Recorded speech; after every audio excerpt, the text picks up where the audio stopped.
Please be seated. Just before we commence business today, I wish to advise you that the Minister of Justice is unwell and therefore will not be in the chamber to respond to the motion on improving sentences or the adjournment debate. The Ulster Unionist Party has indicated that they do not intend to move either motion, and given that there will be no ministerial response, and these items will be rescheduled by the Business Committee. We now move to matters of the day. I call Philip McGuigan.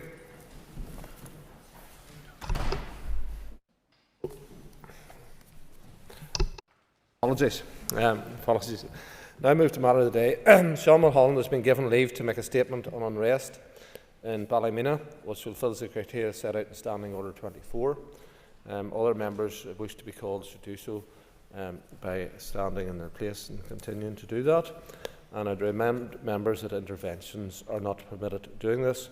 I'd also wish to caution members to be mindful of not straying onto the topic of specific cases which are the subject of active legal proceedings. Sean Mulholland. Thank you, Mr. Speaker, and I rise today with an extremely heavy heart following the disturbing scenes that unfolded in Ballymena last night. I first have to pay tribute to the family and the young girl that is at the heart of this, and my heart goes out to her. What began as a protest, a peaceful protest with hundreds and hundreds of people lining the streets, sparked by a legitimate concern and emotion, was quickly overtaken by violence, destruction and fear. And let me be absolutely clear when I say this, there is absolutely no place for this kind of behaviour in our society. The scenes that played out: homes set alight, vehicles overturned, missiles thrown at police, homes set alight, streets turned into battlegrounds. The voices of those who gathered peacefully were drowned out by the chaos. That's not protest, and that is not justice. Violence has no place in our society. It undermines the very justice we all claim to seek. It endangers lives and it destroys the peace that so many have worked tirelessly to build over years, particularly in that area of Ballymena. I condemn without hesitation or qualification the violence that erupted. No matter how strong the feeling, no matter how deep the anger or grief, violence is never the answer. And let us remember that there are people, families and children who had to flee their homes last night. I spent the night on the phone to a family who had to barricade themselves into their attic with 3 young children, with fear that they were going to be attacked as they heard people rampage in their downstairs of their house. When law and order breaks down, it is always the most vulnerable who suffer most. And to those responsible, you did not act in the name of justice. You did not protect your community, you endangered it. Those same people who say they are protecting women and girls allowed for women and young girls to be locked in an attic, barricaded into their bedrooms for fear of being burnt out in their homes. And it is only by the grace of God and by the actions of the PSNI and the fire service last night that we are not looking at something more serious. Now, I am not trivialising the issues that are arising behind this, but this is not the answer. I understand that people are angry. I understand that there is deep concern and deep pain in our community, especially following the reports of serious sexual assaults. The justice system must be allowed to do its job. It is already in motion, and that the scenes that played out last night do absolutely nothing to ease the pain of that family. We can't stop at condemnation. We have to call for calm, and I am urging for every single representative and every community leader in our community to call for that tonight, because we cannot have a repeat of what happened last night. Please use your voice. Members' time's up, unfortunately. No problem. Philip McGuigan. Margaret. The first thing I want to do, Concholia, is to appeal for calm in Ballymena. The scenes of violence last night were disgraceful and do not reflect the vast majority of people who live in Ballymena town. This violence needs to be condemned by everyone. Political leaders must use measured language and avoid stoking tensions. At the centre of this is a victim, and violence against women and girls anywhere in our society is reprehensible and must be eradicated. But we must let the PSNI conduct their investigations thoroughly and the courts to do their job. Together we must unite and say enough is enough and do everything we can to bring violence, harm and abuse of women and girls to an end. But those thugs who set out to cause havoc and misery last night must be brought to justice and face the full force of the law. Racism and the sickening behaviour behind it are abhorrent and have no place in our society. I would conclude by urging politicians to consider the serious consequences of using inflammatory language, whether in the media or elsewhere. Labelling certain communities or conflating entirely separate issues can play a dangerous role in stoking tensions on our streets.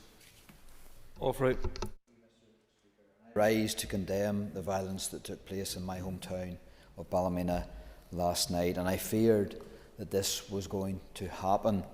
I've been warning that Ballymena has had a lot of tension over the last number of weeks and months, and alas, those warnings have come true, and it's with a heavy heart that we know that there are people who have been affected grievously in my hometown and the villages surrounding it over the last 24 hours, and that's wrong. Violence is wrong.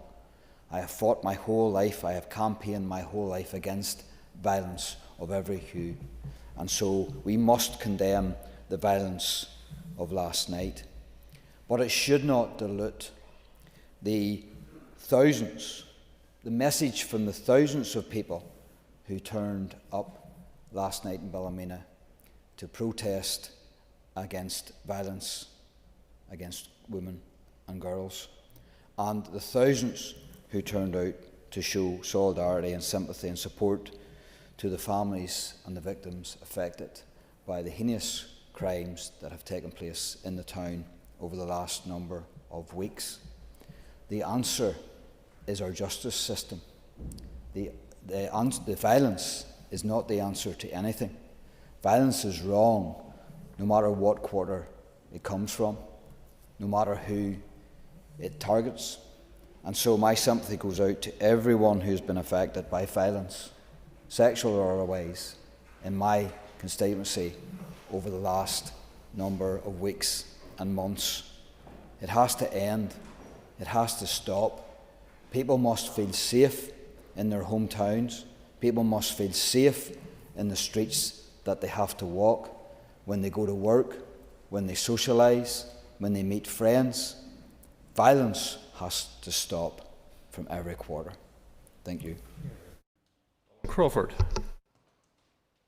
Thank you, Mr. Speaker, and like many of us here in the House this morning, last night I did attend the peaceful protest in Harrival to show my support and solidarity, not only with the young girl who was sexually assaulted at the weekend past, but with other young girls and women in previous weeks.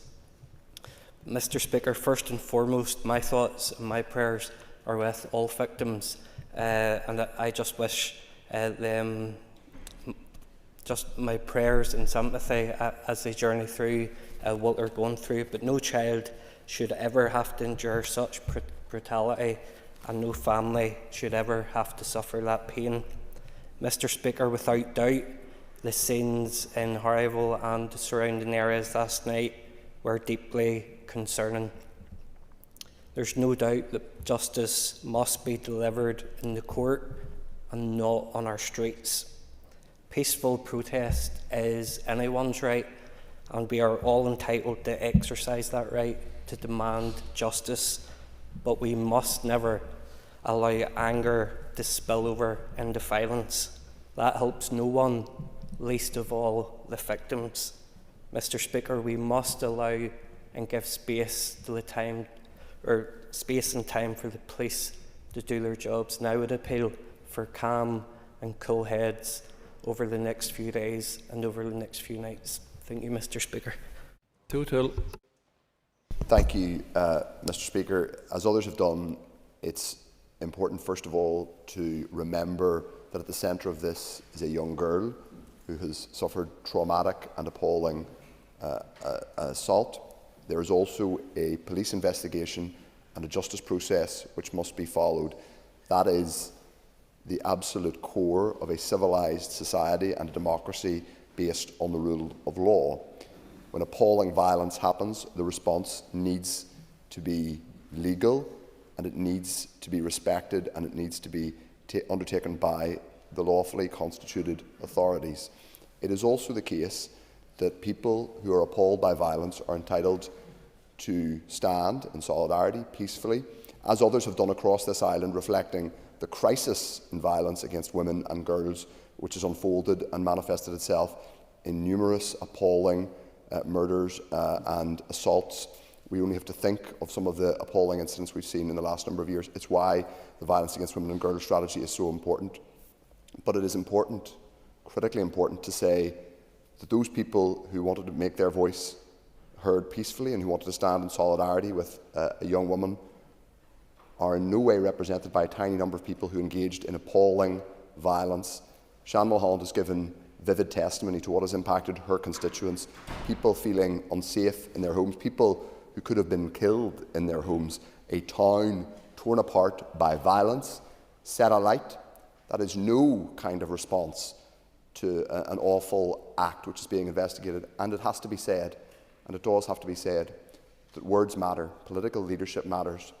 Words that have been said do matter, including from the MP for the area, former member of this chamber, who has said, it has to be said, disgraceful things, talking about the context for violence and conflating a whole range of issues in a way that is deeply irresponsible and deeply unhelpful. No one should seek to minimise or trivialise concerns people have about any issue of public concern, but those of us who have the privilege of being elected to office have a particular responsibility to use our office and our platform wisely, to give leadership to people who want leadership, not to simply use an appalling act of violence against a young woman to inflame tensions. That, I fear, is what has happened and might continue to happen. So I ask those who have indulged in that kind of rhetoric to think very carefully about the people that they were elected to serve, about the communities that they say they care about, and about the broader public good. Thank you, Mr. Speaker. Mr. Speaker, last night I attended a peaceful demonstration in support of a young girl who was the victim of a serious sexual assault. My party has been in contact with the family, and we were acutely aware of their concern in advance of the protest, that violence must not overshadow the legitimate outrage and heartbreak the local community feels. They wanted people to have a way to express their anger peacefully. I stood last night with thousands on the streets of Ballymena, including women and children of all ages. It is a matter of deep regret that the actions of a few individuals, and it must be said, many of them not from Ballymena, have caused further pain to innocent people. Some people in this House may not want to hear it, and you can't say you haven't been warned, but there is deep concern in parts of Ballymena about the significant demographic change in recent years, particularly due to resettlement of Roma families often arriving in large numbers from the Republic of Ireland. Those changes have created tensions that have not been acknowledged, addressed or discussed. These have often been ridiculed in this House. They have been allowed to fester. The tragic events in this past weekend have brought these tensions to a head. Let me be absolutely clear. I deplore racism. I abhor violence, but I also care about community. I care about cohesion. I care about respect. Respect for the values, the identity and the traditions of the people who built the communities I am proud to represent in this chamber. Yesterday we debated the budget. Only I pointed out that almost £5.5 million is being allocated specifically to deal and address immigration issues. Yet this chamber won't even bring forward the legislation our own budget guidance says should exist to underpin that spending. Why? Because it's running away from the very issues that are being talked about in every working class street and housing estate in this province. That is not just procedurally wrong, It's a dereliction of duty. It is political cowardice. It is a failure of Protestant and Catholic working class communities who live beside the hostels, who send their children to the same schools, who wait in the same hospital queues. They were never asked whether they wanted these changes. They were never consulted. They were simply told it was happening. This House must decide, Mr. Speaker, will it keep running from these conversations, or will it finally have the courage to speak for the people it is meant to represent? Trevor Clark. Speaker, and I want to join with others in condemning the actions last night. This time yesterday, there was one family who we're all aware of were suffering of the consequences of what happened in Ballymena. And they did have a protest last night, and they were right to have that protest, as many others have recognised here today.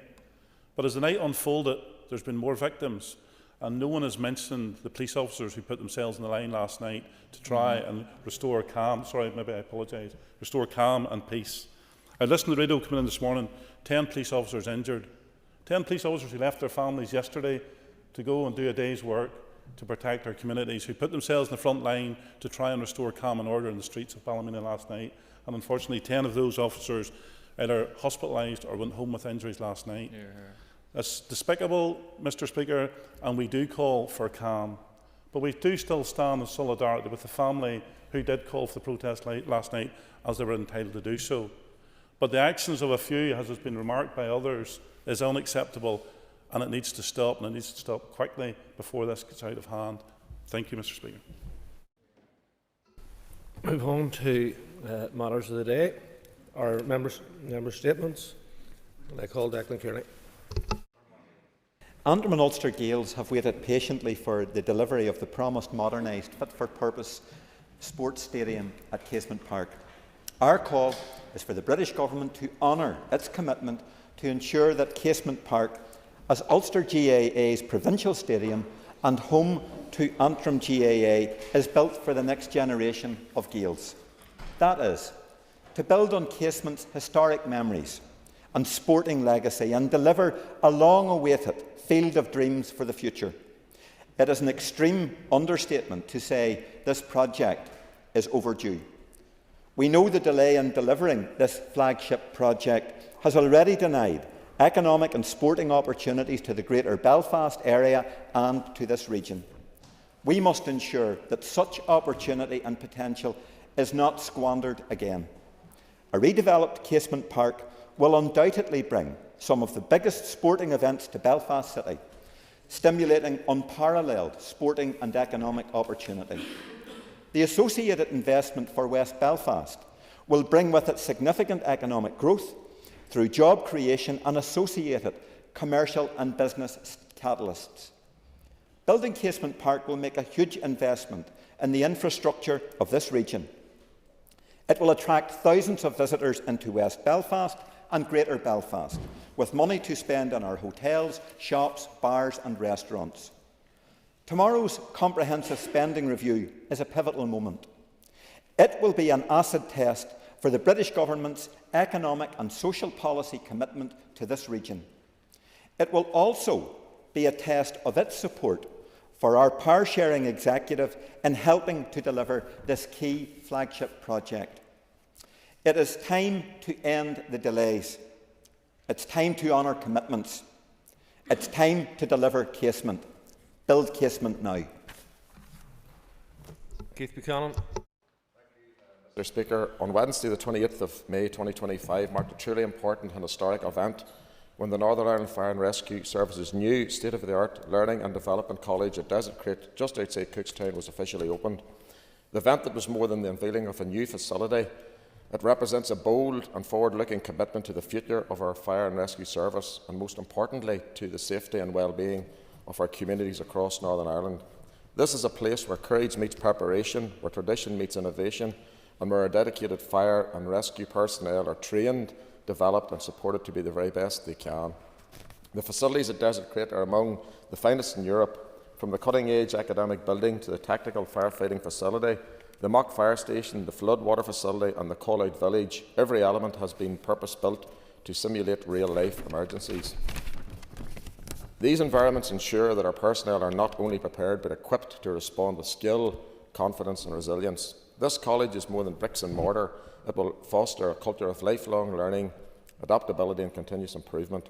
Just as importantly, it will strengthen collaboration with our partners in other emergency services and statutory agencies, ensuring a more integrated and effective response when it matters most. Let us honour the vision, dedication and hard work that brought it to life, and continue to support the brave men and women of the Northern Ireland Fire and Rescue Service who stand ready every day to protect us all. Thank you, Mr. Speaker. Kelly Armstrong. Mr. Speaker, and I rise to welcome Carers Week this week. The theme for this year is caring about equality. This week is not only a celebration of the invaluable contributions of unpaid carers, but also a call to address the profound inequalities they face every single day. Across the UK, there are about 5.7 million people providing unpaid care to family members, friends and neighbours in need. Their dedication sustains our health service and our social care systems. They save this executive, this House and all of us a fortune every year, yet many carers face significant challenges. Unpaid carers are disproportionately affected by poverty. In the UK, 1.2 million carers live in poverty, with 400,000 in deep poverty. The poverty rate among unpaid carers is 50% higher than for those not providing care. Here in Northern Ireland, 1 in 3 unpaid carers have had to leave paid employment to carry out their caring responsibilities. The physical and mental toll of caregiving is substantial. 1 in 4 unpaid carers report being not in good health, and 36% of carers report that they have had bad or very bad mental health, a figure that rises to 59% amongst those carers who also confirm they are struggling financially. Caring can be an isolating experience. The demands of caregiving often lead to reduced social interactions, leaving carers feeling disconnected from the community, and this isolation exacerbates mental health challenges and diminishes overall well-being. Caring should not come at the cost of a carer's health, their financial stability or social connections. This Carers Week, I call for the Assembly to recognise the vital role of unpaid carers in our society, support policies that provide financial assistance, respite care and mental health services, and ensure carers have access to flexible working arrangements and opportunities for social engagement.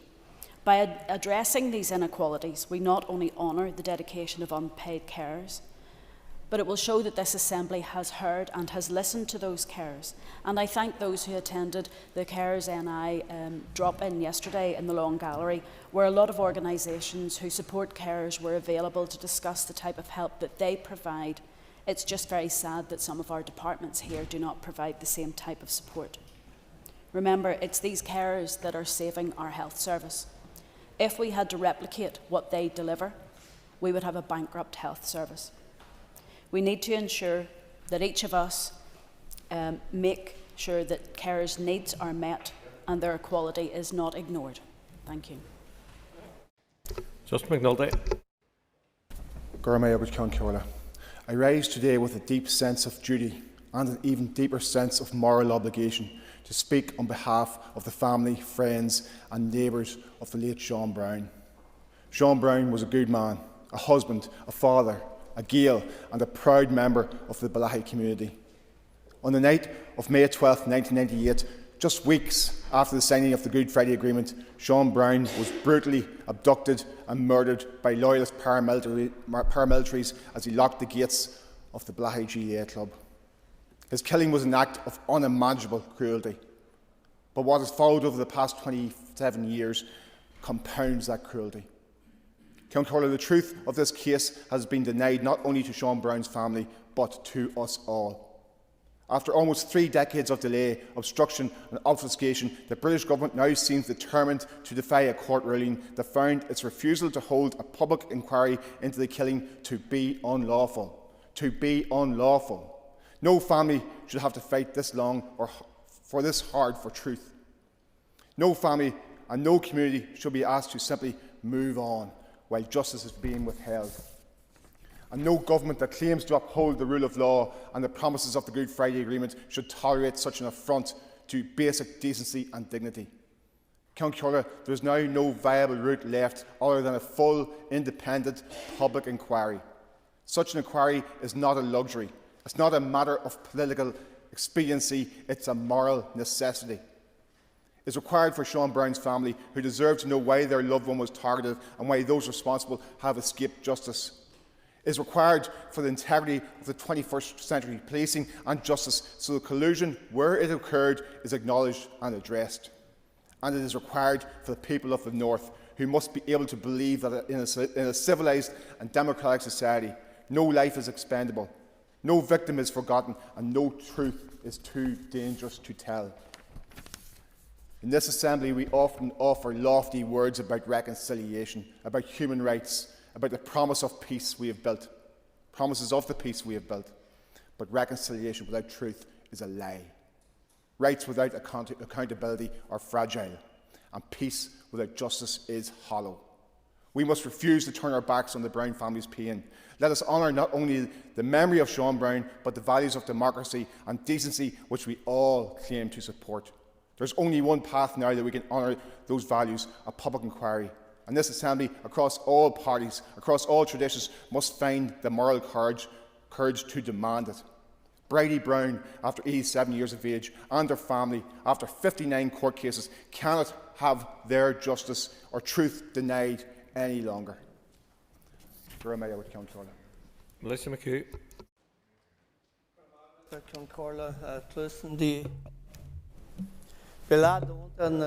Friday is World Blood Donor Day.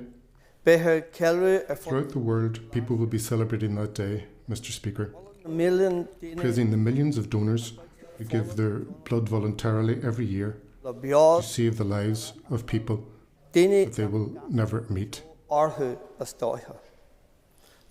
is a day to thank all those generous donors, but in addition, Mr. Speaker, a day to highlight the urgent need for regular, safe blood donation. The theme of this year's day is hope. The hope that donors bring with every drop of blood that they give. With millions of patients around the world relying on blood transfusions to save their lives, it is in donors that their hope lies. The objectives of this year's campaign are to raise awareness of the urgent need for blood and plasma donations, and the difference that those donations make to patients' lives, to encourage existing and new donors to donate blood regularly, so that there is a permanent, sufficient supply of blood, and securing support from governments and development partners to invest in national blood programmes so that everyone around the world has access to blood transfusions. I thank all blood donors and I praise them for their generosity, and I urge everyone who can to consider donating blood. Thank you. Down for side.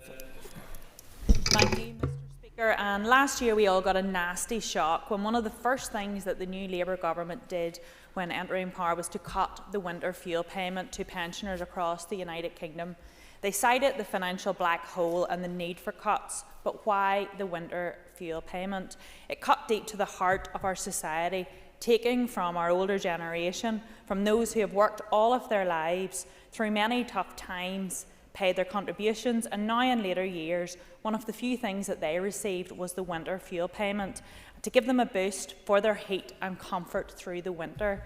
If ever there was a sore blow, it was this one, hitting hard at some of the most vulnerable in society. Now, I say vulnerable, but I'll tell you something, most were up for a real fight on this one, and I'm sure constituency offices across the country were, like mine, inundated with outrage at this move. We all know people who were affected, our neighbours, our family members and our friends. And the lack of transparency of the Labour government was terrible. No mention in the manifesto, no warning, just hitting our pensioners hard. And in Northern Ireland, our Communities Minister, Gordon Lyons, found this unacceptable, and he took steps within his already tight budget to reduce the impact with one-off £100 support payments to Northern Ireland pensioners, which was welcome but didn't fully replace what was lost. This Labour government have made some really poor decisions with huge impact since they entered power. They've hit hard at our pensioners, our family farms, our small businesses, and I'm glad to see this U-turn on the winter fuel payments, and I hope that it's the start of further U-turns. The decision to reverse these cuts to winter fuel payment will now see pensioners with incomes up to £35,000 receive £200 if they're under 80 years old and £300 if 80 and over this winter. Gordon Lyons has confirmed his officials are already working with colleagues in DWP to understand how these changes announced will be implemented to ensure that Northern Ireland is ready to follow suit. Our pensioners deserve better, all of them. No one who has worked hard all of their life and contributed to society should be left worrying about how to heat their home. The question which has to be asked was, why was it necessary to deny hundreds of thousands of pensioners support last winter? The excuse that it has been reversed because of economic improvements doesn't bear scrutiny. There's been no change, and later this week we will see that the government is still trying to deal with the fiscal situation when it cuts budgets for departments. And it is good to see that even with a huge majority, whilst this Labour government may be able to force some things through Parliament, it still cannot ignore the overwhelming views and protests of the electorate, and the DUP supports and values our pensioners. Thank you. Sir Dixon. Mr. Speaker, cancer is a disease that doesn't wait. It doesn't care where you live, how old you are, or how much money you have in your bank account. But here in Northern Ireland, how fast you get seen and whether your cancer is caught early can depend on those things. A recent audit report on imaging services lays this out in black and white. Our system is falling behind in staff, scanners and basic capacity, and it's patients who are paying the price. In the last 4 years, almost 1,800 people were waiting more than 2 weeks for a red flag cancer scan.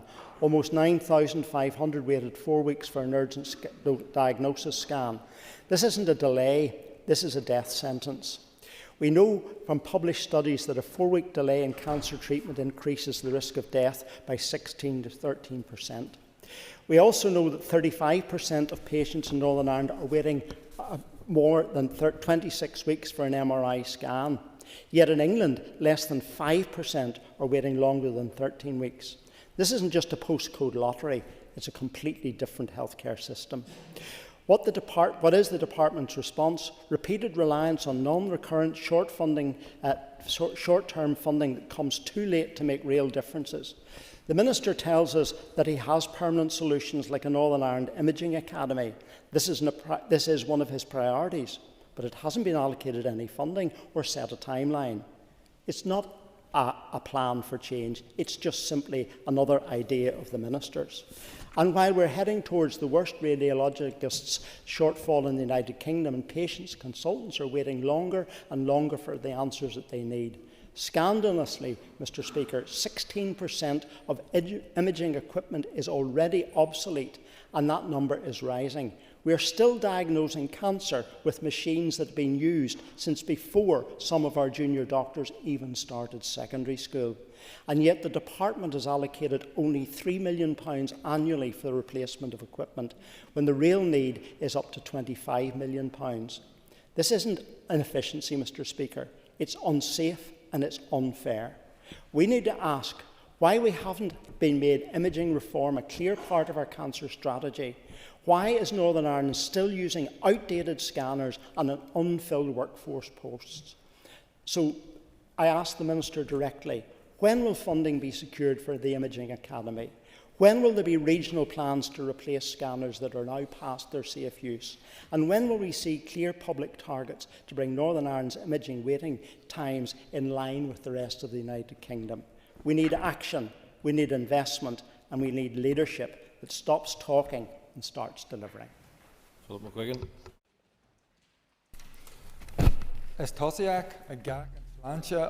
Health and good healthcare service is everyone's priority. On that basis, developing an all-Ireland healthcare will produce better outcomes for our patients Rihan She Keel. Successive at an All-Ireland Health Service just makes sense.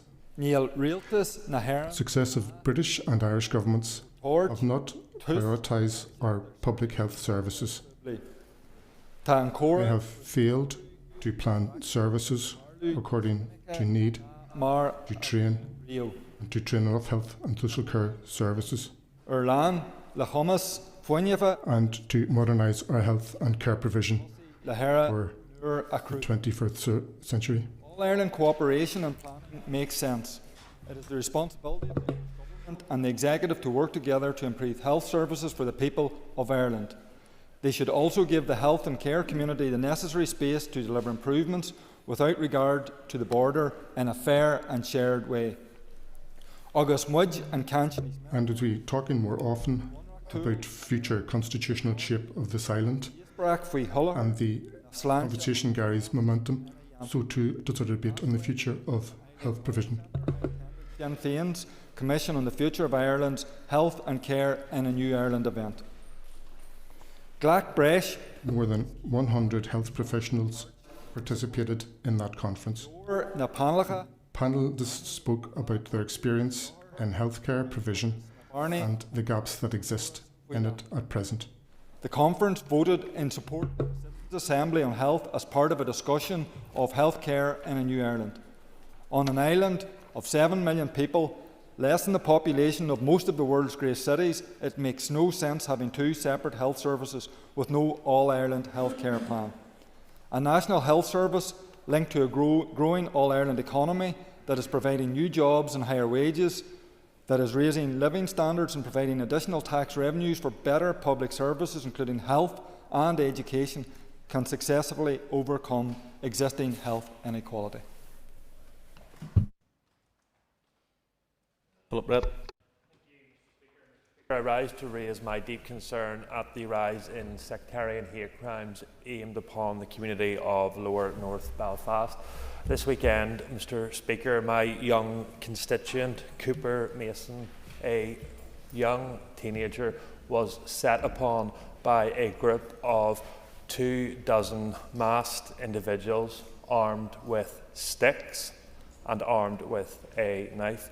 Cooper spent the weekend in a hospital with a fractured jaw, with broken bones, and only by the intervention of a passerby he could have been in a much worse situation. Mr. Speaker, Alexandra Park has in recent weeks been used as a means for attacks upon the community of Lower North Belfast. And I want to pay tribute to Belfast City Council and to the police, who have now listened to requests by my party colleagues Brian Kingston, myself and Dean McCulloch to close those gates to protect that community.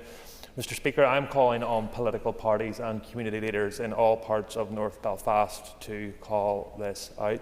When we see other incidents of disgraceful sectarianism in North Belfast, our party rightly calls it out. The media gives coverage to some elements of that, but are definitely silent when it comes to attacks on the community in Lower North Belfast. I want to make clear that myself and Mr. Kingston will continue to stand up for that community. We will give a voice to that community and ensure that they are given the same protections as any other part of North Belfast. Sectarianism may be uncomfortable for some, Mr. Speaker, but must be called out, and as a party we will continue to stand by those families who have been subject to these disgraceful attacks. Speaker, across Northern Ireland today we have individuals and families not knowing where they're going to sleep tonight. We have children who are unable to attend school due to being moved to a temporary accommodation far too far away from their local schools to travel. We've individuals and families relying on the goodwill of their friends and families, pushing their relationships much to the brink. We've debated multiple times in this House through adjournment debates and private members' motions that we have a housing crisis, that we need to do more to provide more social and affordable housing to deal with and tackle that housing crisis. But yet, and whilst the interventions that have been brought forward by the current Communities Minister and his predecessors are welcome, they don't go far enough. They don't address the scale of the problem before us, and they don't deliver for the tens of thousands of people hoping that a broken system will come through for them. As has been said already in this House, tomorrow we will hear from the Chancellor as per her comprehensive spending review, and there is much speculation that it may well deliver increased capital budget for this place. And it is without a doubt that if it does deliver increased capital funding, that the Executive must prioritise pressures. It must look at where that funding is most needed, and that area for me is in housing. Since being an MLA for 10 years, and I'm sure no member around this House can deny the fact that they are approached day and daily by constituents hoping that they can deliver housing for them, and quite frankly in most cases we can't, because the housing system is not fit for purpose. We know that the current housing build is only going to deliver 1,000 new starts this year, which again, and I repeat, is nowhere near enough. So if additional capital funding is delivered, it's imperative that this Executive get around the table. They look at how they can deliver increased investment in social and affordable housing, and indeed accompany that investment with the required investment in water and water infrastructure to enable that build. Thank you, Mr. Speaker.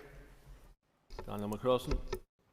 Thank you, Mr. Speaker. Last week marked the end of a remarkable and very successful season for Strabane Athletic Football Club. They've done the Strabane community extremely proud in a year that will live long in the memory of players, supporters and the wider community. The local club have won 3 major honours, which is an extraordinary achievement by any standard.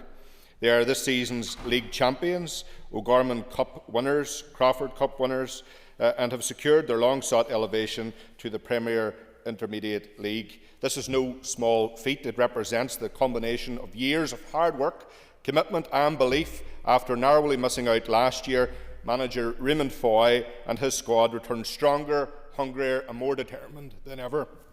But this achievement goes beyond silverware. It speaks to a broader story of a town with a rich footballing tradition. Strabane has long produced talented, skilled footballers and great teams. Football and sport in general has been woven into the identity of the Strabane town central area, and now Strabane Athletic are carrying on that tradition with great pride. They are inspiring new generations of young people, showing them what is possible with dedication and teamwork. Their success is not just on the pitch, it is in the role they play as community builders, role models and leaders. A special word must also go to the volunteers who make the club what it is, from gatekeepers and stewards to catering teams and ground staff. Your efforts often go unnoticed, but they are invaluable, and I think it's important, Mr. Speaker, today that I mention the great Reenie McElroy, who's never missed a game in many, many years, and also Pat Henderson, who looks after all of the teams. And I think it's important to mention Seamus McElroy, the club chairman, who lives and breathes the success of this club on a daily basis. Mr. Speaker, Strabane Athletic now face a new challenge in the Premier Intermediate League, and no doubt it will be tough, but they carry with them the pride and backing of an entire town and wider area. For now, though, they can and should bask in the glow of this historic season and great success. On behalf of myself, the SDLP and the people of West Tyrone, I offer them my heartfelt congratulations and every success for what lies ahead. Thank you. Mr. Speaker, in politics comes priorities, and with the comprehensive spending review tomorrow, there has been many cited examples in this place of priorities. We can all smell the burning rubber as the Chancellor handbrakes turns on many of the tax cuts that she imposed upon the people of the United Kingdom last year. Who would have thought that punishing pensioners, punishing farmers and punishing small businesses would be so unpopular? But the Chancellor has to live in the real world. I was once taught that in anything in life you must get the basics right. And it's one of those very basics that I want to talk about today, and that is the condition of our roads. Mr. Speaker, I don't believe in any time in my period as an elected representative I have ever been more concerned about the conditions of our roads across Northern Ireland. Potholes gaping wide, sometimes for months on end, roads unpassable, cars diverting around potholes into the flow of other vehicles. The dangers are unending. And like many representatives, I imagine, in this place, how many times have we reported them? How many times have we been told they will be fixed, only to be met with the statutory response of "we will get to it when the budget relies"? Speaker, I would call on this place to be sensible with any additional funding that it receives in relation to the spending review. I believe we must get the basics right, because in 2023-2024 period, the system noted that there was 103,746 surface defects on our road. That was only scratching the surface. That is only those defaults that members in this chamber and outside it have reported, not taking into account the vast number that go unreported, the vast number that are disappearing off the system day in, day out. It is not acceptable for road service to be told that we could be facing increases in road deaths only to be met again with silence. I would call for a targeted plan, a plan that allows us all to ensure adequate road safety. I mean, what is the point in those driving vehicles paying road tax to be met by roads that are substandard, in fact, in many cases, third world? So I would call on the Infrastructure Minister, along with executive colleagues, to ensure that we can make roads that are fit for purpose. Mr. Gaston, you have 1 minute. Very much, Mr. Speaker. Last month, the Lucid Talk poll results published in the Belfast Telegraph revealed that 72% of Northern Ireland's population supports the Supreme Court ruling affirming that the term woman refers to a biological woman. This overwhelming majority transcends political divides. Sinn Féin lauded a strategy from the Executive Office on ending violence against women and girls, while their leader in this House cannot even tell us what a woman is. Just a few weeks ago, the Justice Minister defended a policy of housing men in female prison spaces. Sinn Féin Alliance and SDLP members of the Executive Office Committee all recoiled in horror when the Women's Rights Network bravely stood up for the 51% of the population. To quote one member of the committee, "I just don't agree with you. Sinn Féin, the SDLP and Alliance are out of touch with science, out of touch with common sense, and out of touch with the people they claim to represent." Thank you, Mr. Gaston. Point of order. Thank you, Mr. Speaker. Mr. Speaker, despite raising for the matter today, rising to speak today, and is trying to raise and speak on the matter today and yesterday, fortunately I wasn't called, and other parties were called multiple times. Can you indicate to me, but more importantly to my constituents, why that was the case? Yes, I can. Some time ago I spoke about a dress code, and dress code in this place is business attire, and if you are dressed in business attire, you'll be called. Moving on to the next item of business.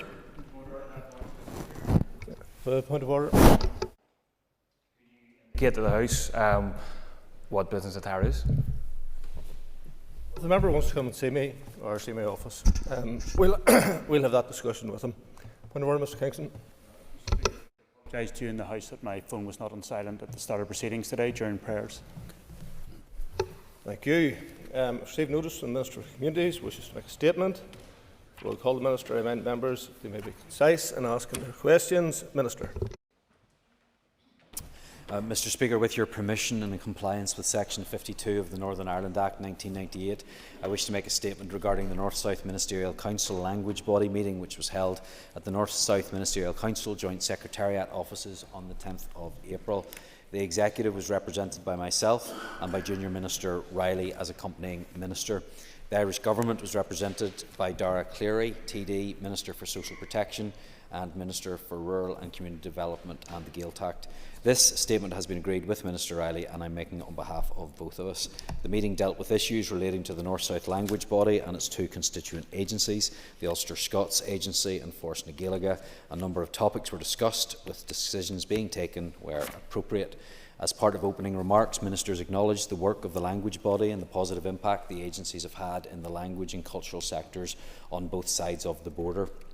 Following opening remarks, the Chair introduced a number of items which form the basis of this statement. The first item to be discussed was the Language Body Progress Report. The Council noted that the progress reports which were received from the Chairs and Chief Executive Officers of the Ulster Scots Agency and Fermanagh Gaeilge, along with the key achievements of the language body since the last sectoral meeting. The second item to be addressed was corporate governance matters. The Council addressed a number of governance issues, including the approval of the language body business plans and budgets for 2025, which have been completed in accordance with guidance issued by both finance departments and which have been agreed by sponsor departments and finance ministers. Ministers noted that discussions have begun between the body and sponsor departments regarding the 26 to 28 corporate planning period, which will include a collaborative review of a range of governance and procedural matters within the agencies. The Council also noted that the language body's consolidated annual reports and accounts for 2022 will be laid shortly before the House of the Oireachtas and in the Northern Ireland Assembly, and that the audit of the 2023 accounts is near completion. The next item to be addressed was board appointments. The Council appointed board members to a number of North-South implementation bodies, including the North-South Language Body. The incumbent chair of Fermanagh Gaeilge was reappointed for a second term, whilst a new chair was appointed to the Ulster Scots Agency Board. The final issue to be addressed was the date of the next meeting, with the Council agreeing to hold it in autumn 2025. I commend the statement to the House. Thank you, Minister. I call Daniel McCrossan for the opposition. Thank you, Madam Speaker. Thank the Minister for the statement. Minister, can you outline whether the budget for the North-South Language Body was increased in the current round, and what is the breakdown of the contributions between the two governments? The total approved budget for the North-South Language Body in 2025 is just over £17 million. DFC provides £5.67 million of this, and the Irish Government provide the remaining £11.34 million. Thank you. I call Colin Gildernew, Chair of the Communities Committee. Minister, there is huge concern in the Irish language community around the support that's being provided to the Irish language. It has been reported in the media that a one-off allocation was made by the Irish Government to Fermanagh Gaeilge of €630,000. A welcome allocation. However, the one-off nature of it means that without a change of approach, the same difficulties could be faced this year. What work have you done to help address the issue and ensure the Irish language in the North is supported by a fair and sustainable funding model? Minister. Well, first of all, there was an increase from the Irish Government due to outstanding pension issues that go back some years. There will be a review of funding in the coming months because there is considerable work that needs to be done around those and other governance issues. However, I would make the point that we're all operating within constrained budgetary environments at this point in time.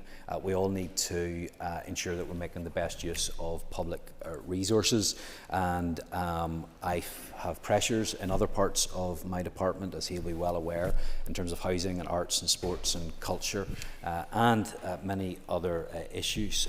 Therefore, we have maintained the funding level at the same last year, and we will be considering what additional funding, if any, can be provided in the future. Call Philip Brett. Well, Deputy Speaker, the Minister will be aware through a series of written questions that I've submitted to him about my concern at the disparity in funding between the two language bodies and the underfunding of Ulster Scots here in Northern Ireland. The Minister has made some progress on this by a further award to the agency. Was there any discussion at the Council meeting about how we can ensure fairness and equality, and that those languages which are important to all communities in Northern Ireland are fairly funded?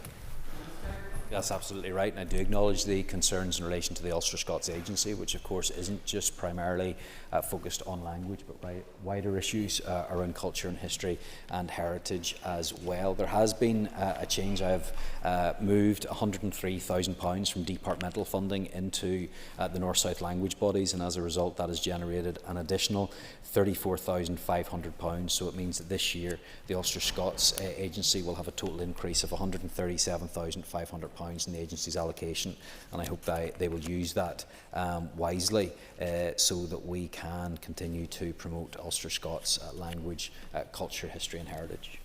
Call Sean Mulholland. Thank you very much, Madam Deputy Speaker, and thank you, Minister.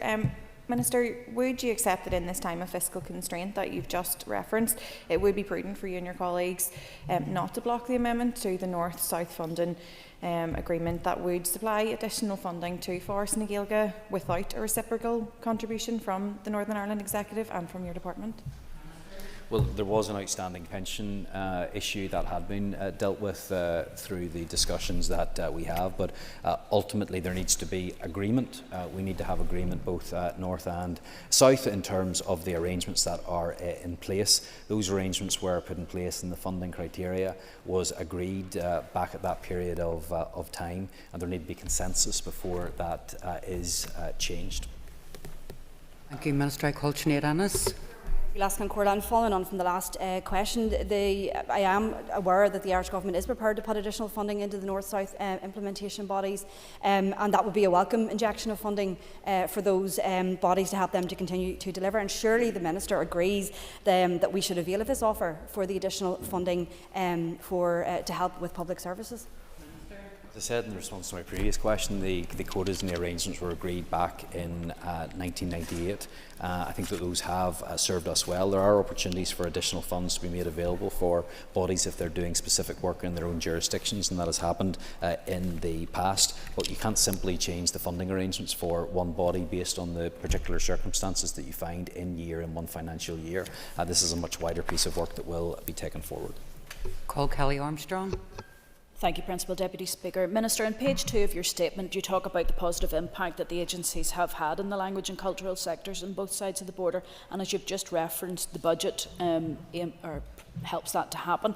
Could you give us some of the positive impacts that all of the agencies have delivered?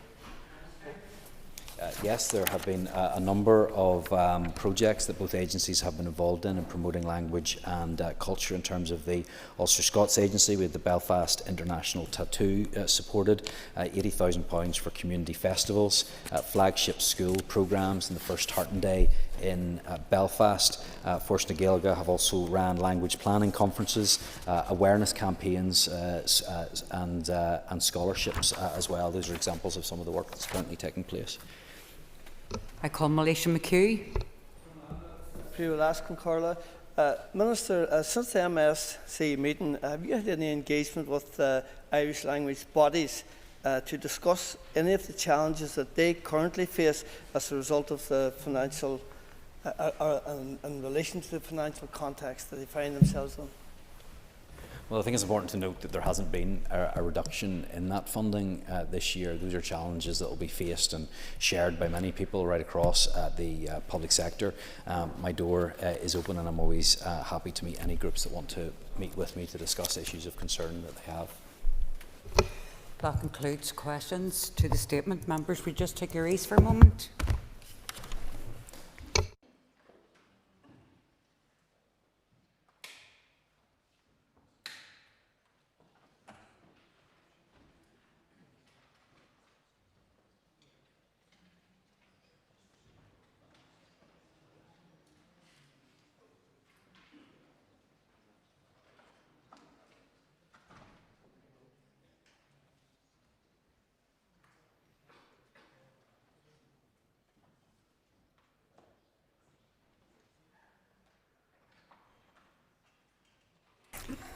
Okay, members, consideration stage of the budget number 2 bill is here. I call the Minister of Finance, John O'Dowd, to move the bill.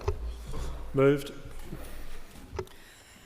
As no amendments have been tabled for debate at consideration stage of this bill, I propose therefore by leave of the Assembly to group the 8 clauses of the bill for the question on stand part, followed by the schedule and the long title.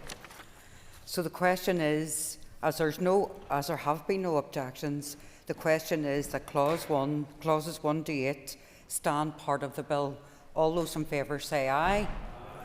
Contrary of any noes? Okay, noted your objection. The ayes have it. The ayes have it. The question is that the schedule stand part of the bill. All those in favour say aye. Aye. Question of any noes? Okay, noted. So the question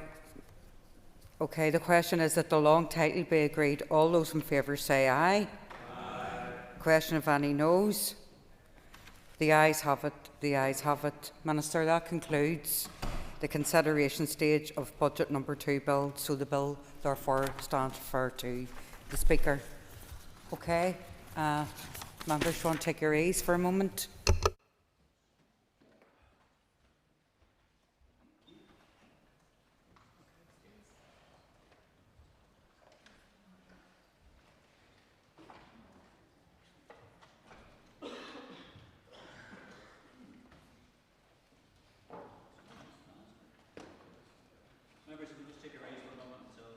Mr. Rice, please. Thank you.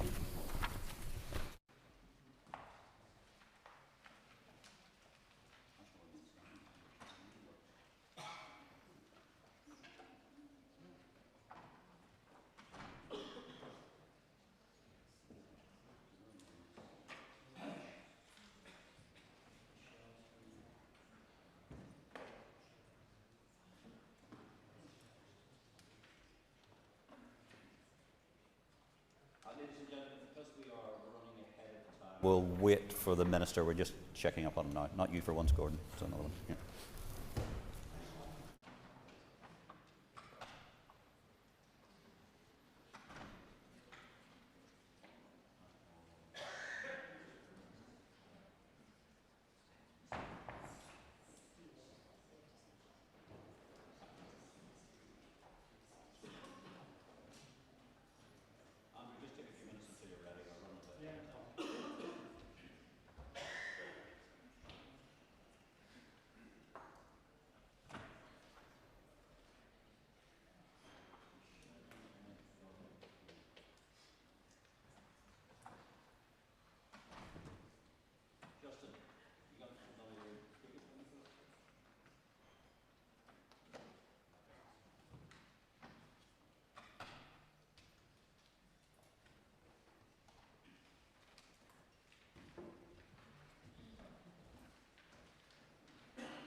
Thank you very much indeed, ladies and gentlemen. The next item of business is a motion on opposing plans for the Nutrients Action Programme 2026-2029. Clerk, could you please read the motion? That this Assembly recognises the need to tackle all sources of pollution affecting water quality in Lough Neagh and in rivers throughout Northern Ireland, expresses alarm at plans to impose stricter phosphorus limits on over 3,500 local farms, mandate low-emission slurry spreading equipment and require compulsory uncultivated buffer strips for those in the arable and horticulture sectors, believes such measures could devastate agriculture, reduce livestock numbers, add cost and red tape and undermine food security, stresses that any future nutrient management policy which is focused on more sustainable agricultural practices must be the product of genuine partnership rather than punitive policies that risk the viability of our agri-food industry, further stresses the need to redouble efforts and actions to address the sources of pollution in wastewater treatment, and calls on the Minister of Agriculture, Environment and Rural Affairs to immediately withdraw the current public consultation on the Nutrients Action Programme 2026-2029 in order to provide time and space to develop a genuinely multi-sectoral and multi-agency approach that is fair and workable for all stakeholders. Okay. Thank you. I call on Michelle McIlveen to move the motion. Michelle. Thank you. Thank you. The Business Committee has agreed to allow up to 1 hour 30 minutes for this debate. The proposer of the motion will have 10 minutes to propose and 10 minutes to wind. All other speakers will have 5 minutes. Michelle, please open the motion. Mr Deputy Speaker, often when we debate motions in this chamber, we face the criticism, sometimes correctly, that we are not discussing the big issues. Today, we are debating an issue which will decide the future of our rural economy, our food security and the very people who feed us, many of whom are with us today. Undoubtedly, we will face the usual barrage of unsubstantiated pejorative about being anti-environment or not caring about Lough Neagh. However, you can disagree with the NAP proposals without being anti-environment, and you can seek a more pragmatic way forward while still caring about the quality of our water.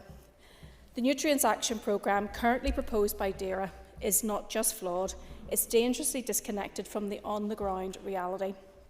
The measures laid out, stricter phosphorus limits, mandatory low-emission slurry spreading equipment, compulsory buffer strips, are not just simply challenging, they're unworkable, unaffordable and unjust. They amount to an economic sledgehammer being brought down on one of the most productive sectors of our economy. This is a cross-cutting and controversial matter with ramifications across sectors, communities and our economy. This consultation comes with a £40 million price tag in new costs, £33 million for Lessay alone, and another £7 million for phosphorus separation systems at anaerobic digester plants. That doesn't even include the £3.6 million each year for inspections, databases and added bureaucracy. However, DAERA has failed to carry out a proper economic assessment to go alongside these proposals. A minimum of 3,500 local farms will be affected by one of the toughest new measures, phosphorus balances. These measures, while on the face of it seemingly well-intentioned, failed to recognise the economic realities faced by our farmers. To comply with these P rules, some farmers would need to double the land they currently use for slurry spreading, land that simply isn't available, and if it was, thanks to these proposals, its price would be pushed up to such a degree that it would be utterly unaffordable to the average local farmer. The only alternative is reducing livestock numbers, a forced contraction of our agri-food sector, hitting local food production hard and driving a greater dependence on imports. The UFU has expressed deep concerns about the financial implications of these proposals, particularly for smaller farms and those located near designated sites. Low-emissions slurry spreading equipment is prohibitively expensive, never mind the availability of the machinery at the scale required, and the requirement of buffer strips could reduce the land available for productive use, further straining farm incomes. These aren't green investments, they're shackles. Small and medium-sized family farms, especially beef and sheep producers, cannot absorb these costs. The dire situation already being faced by many of these farms has been starkly laid out in this chamber on numerous occasions over the last year. Put bluntly, Lessay is totally impractical without proper financial support. Given that agriculture contributed £2.87 billion to the local economy last year, and food and drink processing another £6.5 billion, this goes to the core of our economy. The DUP believes in evidence-based policy making, but what we see here is evidence distortion, not evidence direction. Previous NAPs were designed around robust scientific evidence with the data published and peer-reviewed, while the additional measures being added under these proposed regulations refer to being based on scientific research. Much of this has not been provided to be examined, which is a failure in the consultation process. There are concerns in relation to the gathering and analysis of water quality monitoring data used, and in the DAERA NAP review, no statistical analysis was presented to support the conclusion of increased concentrations of nitrate levels in surface freshwaters between the reporting periods. In the proposals, a new reduced maximum limit for nitrogen fertiliser is suggested, but no scientific rationale is offered, with no discussion with stakeholders in advance. Yet this would significantly reduce the competitive advantage of Northern Ireland's ruminant livestock sector, which is based on high yields of grass. Previous AFBI research has shown that growing high yields of grass removed more pea from the soil. Other AFBI research concluded that grazing systems emit less ammonia than indoor house systems, yet perversely, these proposals would limit grazing systems. Specifically, on new grazing limits included in the consultation paper, AFBI has stated that it does not hold sufficiently robust scientific evidence to support or otherwise the grazing system limits presented in Table 8 of the consultation. The new chemical limits are not even covered in the draft regulations provided. Bizarrely, the proposals ignore the time required to evaluate ongoing initiatives like the Soil Nutrient Health Scheme and the SULS project, both intended to provide solutions to industry to help with nutrient redistribution within Northern Ireland. Let's see the outworkings before layering on more regulation. There is concern that the changes to NAP derogation will also render the derogation of very limited value. It will impact on the take-up of the derogation because of the necessity to incur additional costs and bureaucracy. Further, the Department is proposing lower fertiliser rates for derogated farms, despite there being no evidence presented to support this action. This will ultimately negate the positive environmental impacts which have been observed on derogated farms to date. We're seeing a continual pattern of abrupt policy changes and inadequate consultation, which undermines the trust between DAERA and the farming community. The consultation paper itself is evidence of a rushed job with inaccuracies and inconsistencies between proposals and the draft regulations, making it difficult for stakeholders to actually comment. Farmers are being asked to invest in expensive equipment and make expensive changes and significant changes to their operations without clear guidance or support, creating an environment of confusion and frustration. We believe in a balanced approach to environmental protection. This should recognise the vital role of agriculture in our economy and society. We must tackle pollution affecting water quality in Lough Neagh and our rivers, but this must be done in a way that is fair, workable and supportive of our farmers. The Alliance Party wants to paint this as a binary. Either you care about Lough Neagh or you side with polluters. That's both unfair and untrue.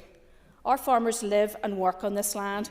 The health of Lough Neagh and its surrounding catchments is not just a policy concern, it's personal. Farmers want clean water, they want to protect biodiversity, and many already do. Our dairy sector, for example, has cut greenhouse gas emissions by 37% per litre of milk since 1990. But instead of recognition, they get blame. Instead of support, they get red tape. Instead of collaboration, they get consultations written without them. This is not how you build change. This is how you build resentment. While farmers are hounded, other sectors face little scrutiny. Where's the accountability for Northern Ireland Water for repeated untreated discharges into our rivers? For the construction sector, for councils, for industry? This consultation reads like an exercise in scapegoating, where farms are being asked to bear the cost where the problem is much more complex. The DUP's position is clear. We support a multi-agency, cross-sectoral response. We support serious action on wastewater treatment. And yes, we support enforcement against deliberate polluters. We cannot and will not accept agriculture being treated as the sole culprit. Over 1,000 farmers came to Greenmount College last month. The Minister was nowhere to be seen. There was palpable anger that should not be ignored. He has been in this role for 16 months. From the farmer's perspective, he's failed to grasp the TB crisis, offered no robust ammonia strategy, and now he offers a nutrient policy so tone-deaf the entire agri-food sector is united in opposition. It is not anti-environmental to oppose these proposals, it's pro-common sense. The DUP believes in balancing sustainability with survival, environmental action with economic reality. We're not asking to abandon water protection, we're asking for a different approach, rooted in partnership, practicality and progress. A plan that engages with farmers, not lectures them, supports adaptation, not mandates unviable change, invests in wastewater infrastructure, uses actual field data, not flawed modelling, builds consensus, not conflict. We need to stand with our farmers today. We need to stand with the keystone of our local economy and the thousands of rural families who put food on our tables. Thank you. Hear, hear. Thank you. And no one in this chamber denies that there's an urgent need to tackle pollution in Lough Neagh and in the rivers across the north. The environment is in decline. The environmental decline is real, but we must act. But the question is not whether we act, but is how we act. The NAP proposals for 26-29, including stricter phosphorus limits, mandatory low emissions spreading equipment, and compulsory buffer strips for arable and horticultural land, threaten to impose heavy costs, increased red tape, and impractical conditions on farms of all sizes, and not just the 3,500 farms that are mentioned in this motion. These proposals risk devastating agriculture, especially for small family farms already stretched by tight margins, rising costs, and existing regulatory burdens. Across the north, the farming community is embracing environmental innovation. The Soil Health Scheme, for example, is helping farmers manage their nutrients, improve soil quality, and sequester carbon in a data-driven, science-based way. The sustainable utilisation of livestock slurry project is another example, giving promising solutions for better nutrient use without forced compliance.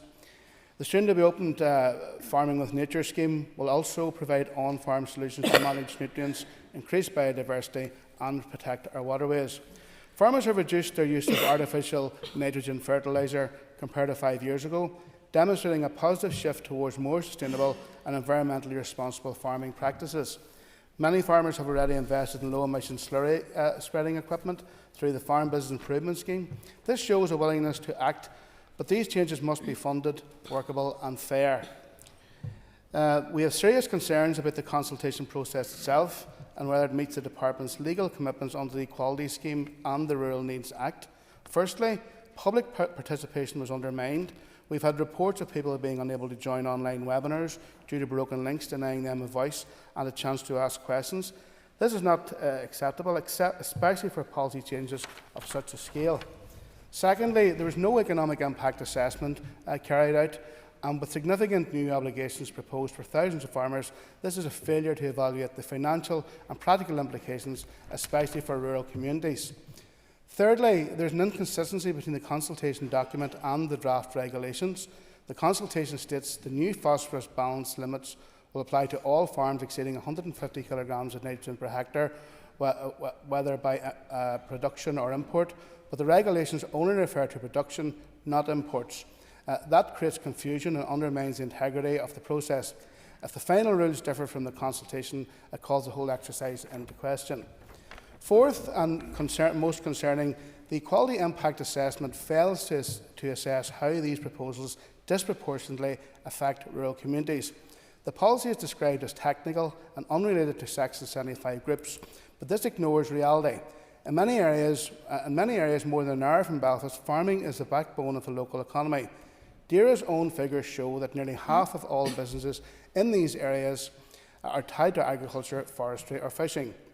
DAERA has acknowledged that these measures will hit rural areas harder than urban ones, yet the Equality Impact Assessment does not reflect this, nor does it meet the Department's statutory duty under the Rural Needs Act 2016, which requires consideration of the social and economic needs of rural communities.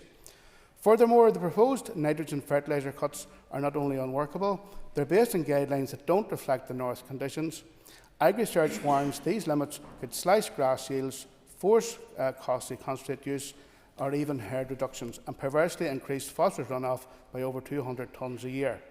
The Department must revisit its assessments, economic, rural and equality, and work with farmers, not against them. We need policies that are practical, proportionate and based on evidence, and not blanket rules that could drive farms out of business.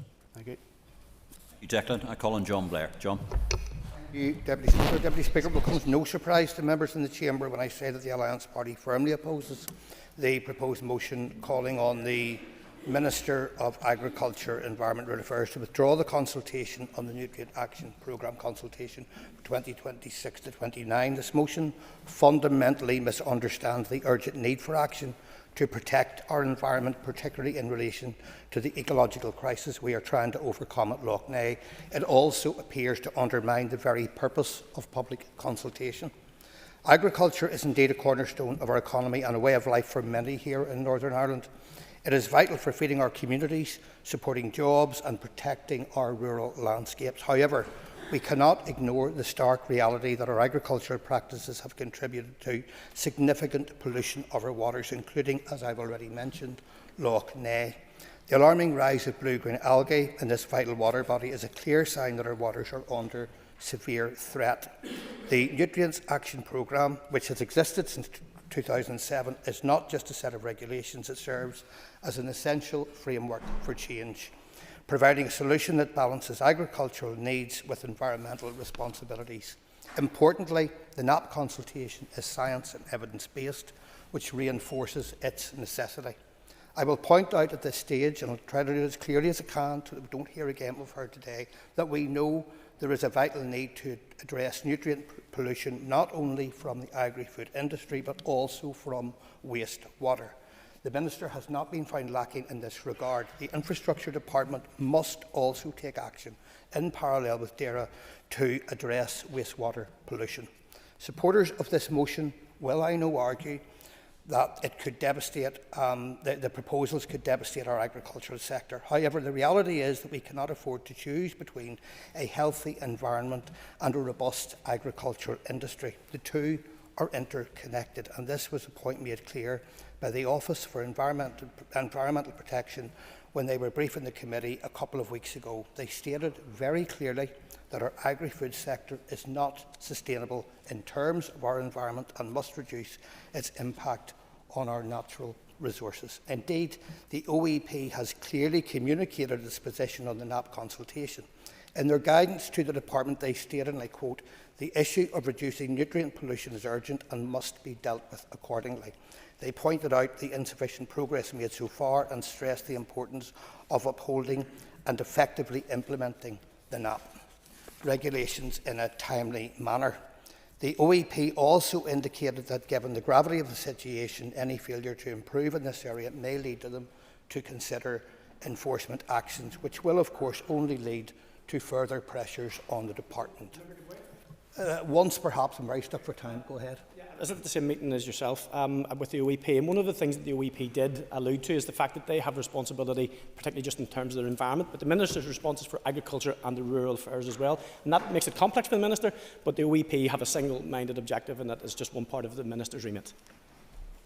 And the member has an extra minute. I'll respond very quickly by saying the environment and with the OEP and the governance role should be a pretty significant part of the discussions. Deputy Speaker, there are farmers who are already facing the consequences of poor water quality, which threatens the viability of their operations. If the water in Lough Neagh continues to suffer from nutrient overload, it will affect not only those who farm the land, but also those who rely on clean water for drinking and leisure. It's crucial to recognise that the failure to address the nutrient overload in our waterways will only lead to a worse situation regarding food security. And we should not discount, of course, reputational damage to our products as well. I must also address the misunderstanding within the motion. Whilst the motion calls for the immediate withdrawal of the consultation to allow for stakeholder engagement, the consultation is in itself a platform for such engagement. It invites farmers, environmentalists and the wider community to contribute their insights. Instead of opposing the consultation, we should welcome it as a pathway to collaboration and genuine engagement which extends wider than sectoral interest. I want to stress that the Minister, that the Minister hasn't made it clear that no decisions related to the NAP are finalised. Instead, the Minister has taken the initiative to try to establish a stakeholder group made up of agri-food and environmental experts. The group will review the proposals outlined, if it goes ahead, in the NAP, along with feedback from the consultation. Therefore, for clarification, a public consultation should not be seen as a final version, as the feedback from participants in the consultation will, of course, eventually shape the policy proposals and outcomes. I urge, Deputy Speaker, the Assembly to consider the consequences of not translating our words into action, as this is ultimately what this programme, along with other initiatives and strategies from the Minister, facilitates. Too often parties call for more action to address Lough Neagh and protect our natural environment, yet when it comes to making the difficult decisions directly, they pull back. Do nothing or slow down are not realistic options. The evidence shows this. Average soluble reactive phosphorus levels in our waterways have increased by 55% since 2012. This, perhaps not coincidentally, corresponds directly with the introduction of Going for Growth. Research shows 17% of farms produce 55% of manure nitrogen. Consultations on these matters in the context of the threat to our water quality should not be seen as controversial. It should be expected. If we allow the status quo to continue, draws remarks to a close, please. Thank you. We risk further deteriorating water quality, perpetuating a cycle of pollution that will affect all walks of life in Northern Ireland, including our agri-food sector. Thank you, Deputy. Thank you. Mr Butler. Mr Deputy Speaker, rise on behalf of the Ulster Unionist Party. We will be supporting today's motion. We tried to improve upon it, but hopefully our words today will bring some clarity to that. The motion rightly reflects the deep concern and in many cases the rising frustration that is felt within our farming and agri-food sectors, and that is about the direction and detail of the Nutrients Action Programme consultation 26 to 29. There is no doubt that improving water quality in Lough Neagh and across our rivers is essential. And I don't think that anyone in this chamber, and certainly no one in our rural communities that I have spoken to, denies the scale of the problem. But we must be honest, the proposals currently on the table risk alienating the very people whose buy-in we require. Their expertise, their practical action are essential to achieving real and lasting change. And I know the motion talks about the 3,500 farms that face the prospect of stricter phosphorus limits. But the more I talk to farmers, the more farmers realise that they're all going to be impacted, whether it's arable farming, whether it's smaller scale farming, whether it's hill farming, and that this risks affecting all of them in that negative sense. These proposals are not being made in a vacuum, Mr Deputy Speaker. They come at a time of immense financial pressure, workforce stress and a growing sense of disconnect between policy makers and those working the land. Only last Sunday, at a service of remembrance, hundreds gathered to honour those who have died on farms, whether by tragic accidents or by suicide. That reality is a sobering reminder of the toll that pressures are already taking on our farming community. With serious and very real pressures growing on family farms in Northern Ireland, we must, without doubt, face up to our environmental responsibilities. We absolutely have to, but we must not break farmers in doing so. Yes, absolutely. Would the member agree with me that this has been a very difficult year for farmers and has had a profound mental toll on farmers up and down the country, dealing firstly with the family farm tax and now with plans for the nutrient action plan? Thank you. And I thank the member for reminding the House, and it has been the topic of great debate in here with regard to the draconian tax by the Labour government, the unmet pressure of bovine TB, the tariffs, the nutrient action plan. And in reality, we need to step together because, as I've said, the environmental responsibilities are shared and needn't be shirked. That's why I support the call for the withdrawal of the consultation at this point, not to abandon progress, but to create space for a better, fairer, more joined-up approach, one that is evidence-based, co-designed and genuinely multi-sectoral. But, Mr Deputy Speaker, I regret that the motion in its current form does not go far enough in recognising that agriculture of itself is not the only source of pollution affecting Lough Neagh, nor is it the only sector in need of reform. Water quality in our rivers and lakes is being degraded not just by nutrient runoff, but also by inadequate wastewater treatment infrastructure, industrial discharge. We had an incredible debate yesterday about what was happening in Moboy. We have climate change, temperature rises, invasive species like zebra mussels having affected the very ecology of Lough Neagh. The question of whether to dredge or not to dredge remains contentious, and these wider factors must be part of the conversation too, not simply pushed to the sidelines. If we isolate agriculture whilst ignoring these other pressures, we risk making the same mistakes again. Worse still, we risk losing the confidence of rural communities, communities who want to be part of the solution but too often feel that they are treated as the problem. And on Mr McAleer's point about rural communities, our farming and agri, in terms of what they do there, uphold way much more than just the family farm. And that interconnectedness makes it difficult to accept, Minister, from your perspective of designing these things. But the industry is absolutely clear where this one's going. And that's why we need a reset, Mr Deputy Speaker, a strategy that respects farmers, rewards best practice and reflects the collective responsibility we all share in protecting our environment. That includes collaboration between the Minister for Agriculture, Environment and Rural Affairs and the Minister for Infrastructure, particularly around the chronic underinvestment in wastewater infrastructure, which continues to contribute to pollution across the region. And as legislators, we must make sure that any statutory body that we have sets the pace, isn't behind what we're asking our constituents, or our family farmers in this case, to lead the way on. We need to lead the way. Let's take this opportunity not just to withdraw the flawed consultation, but to start again, to start better. Let's involve farmers, environmental groups, scientists, rural communities and industry in a co-designed, evidence-led approach that balances sustainability with viability.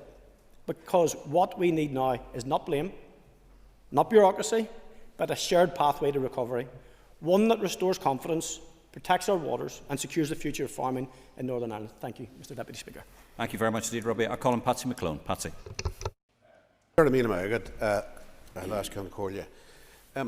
Deputy Speaker, as I stand here today, my initial thoughts are with what I found out recently, and that is in regard to Lough Neagh. The eel fishing industry which has not only been a core of the economy for a lot of people on that loch and sustained many families. It has been part of our history, our culture, going back many years, and indeed part of a very detailed court case fought largely with the assistance of my predecessor on Cookstown Council, the late great Paddy Duffy. Now, if I don't think that there's anyone in the chamber denies or is a denier that the nutrients and the condition of Lough Neagh is contributing to the demise, I hope temporary, of Lough Neagh fishing and particularly eel fishing. I hope that isn't the case. However, it is one of the first symptoms we're seeing, aside from the fact of the numerous phone calls that many of us were getting whenever it was at its worst, of can we drink the water? Can we take our dogs near the water? Wildfowlers not being able to go out and conduct what is normal practice for them on the 1st of September morning. These are the issues which are the real effects of what's going into the loch. Now, for algal blooms to fish deaths, all of it demands action.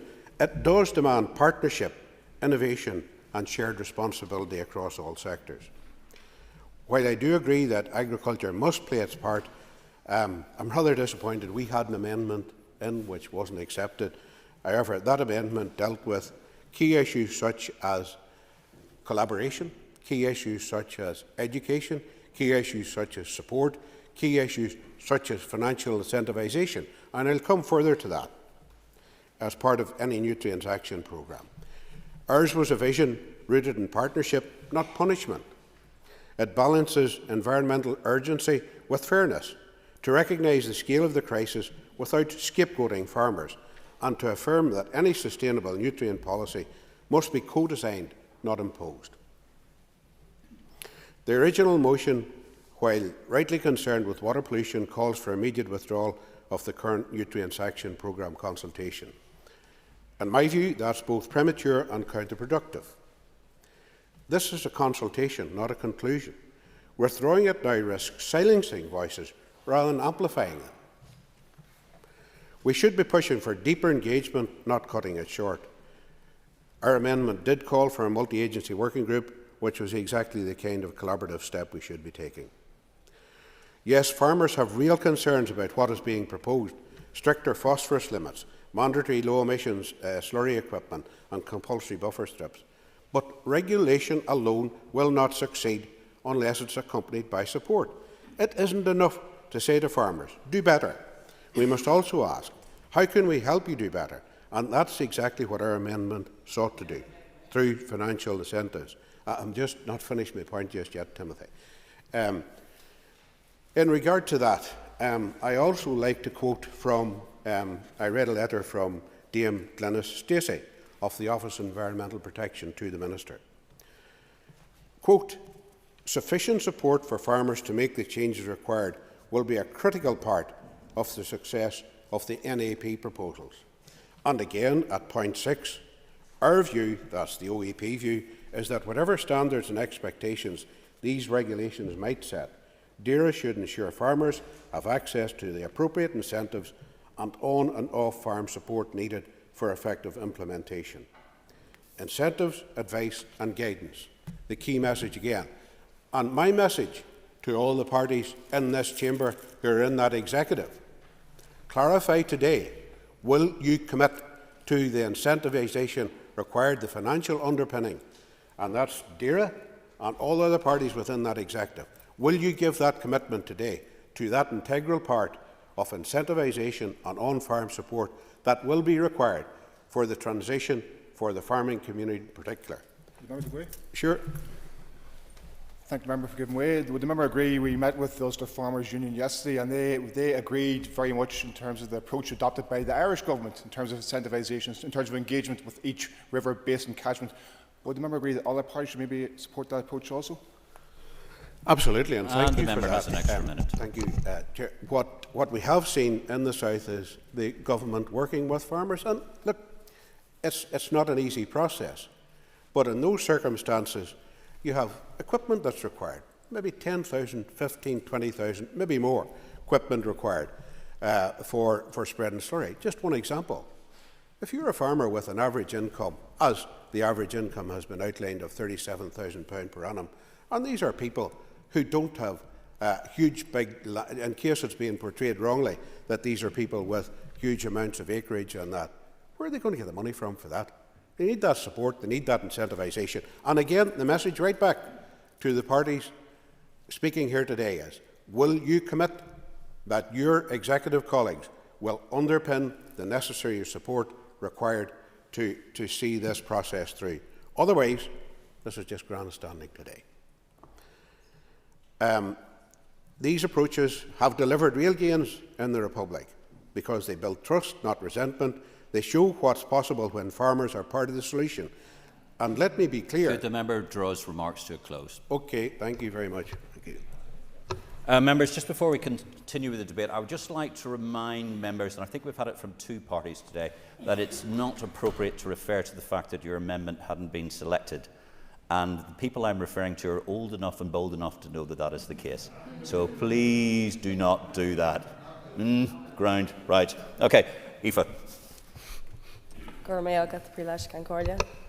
As the Sinn Féin representative for New Year and Armagh, I rise to support the motion and speak on behalf of the family farms, which play such an important role in helping protect our natural environment, whose livelihoods deserve to be sustainable during this impactful transitioning time. My constituency has many small farms which are the economic backbone of our rural community, and they have suffered the same challenges of climate change and pollution within the environment. And they want to help. It is in their interest as much as anyone else. It benefits every single one of us to tackle the unacceptable levels of pollution in our environment and the very real threat of climate change that is upon us. It benefits everyone to clean up the waterway in our lochs and rivers, especially in Lough Neagh, where 40% of our drinking water is from the north comes from. It benefits everyone in this chamber and every family household and every family farmer to have a clean source of drinking water. It is clear that there are many challenges arising from the continued outworking of multiple factors which have caused this pollution of the loch and destruction of its natural habitat and biodiversity. Not at the minute. Protecting our environment and Lough Neagh is a critical priority for Sinn Féin. Sinn Féin firmly support that we must tackle the issues which are harming our natural environment and want to support the Minister in his role in doing so. I would like to extend my party's and my personal solidarity with Minister Muir and call out the online abuse he has received recently over the issue as abhorrently unacceptable. Whilst we have healthy debates and disagreements in this chamber with the intention of making our policies better, it is wrong to abuse and bully in any format, and that toxic behaviour must be called out, especially by political leaders and representatives. Let me be clear that Sinn Féin wants to support the Minister in creating initiatives to protect the environment and protecting the future of Lough Neagh. Sinn Féin also want a nutrient action plan, but it must be workable, realistic and fair. However, the current Nutrients Action Programme proposals have the potential to be extremely harmful, especially to the livelihoods for small family farms who are already overexerted by the current regulations and ongoing rising costs. Unfortunately, this consultation process has been a missed opportunity, and it's disappointing that the approach given by the Minister has led to be undeliverable.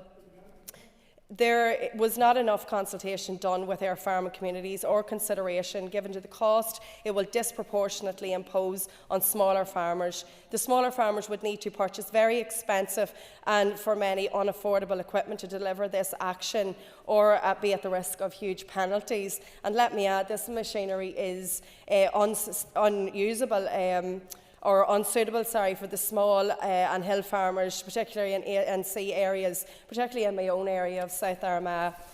And I am reminded by the Rural Needs Act, which requires us to consider the social and economic needs within our rural areas.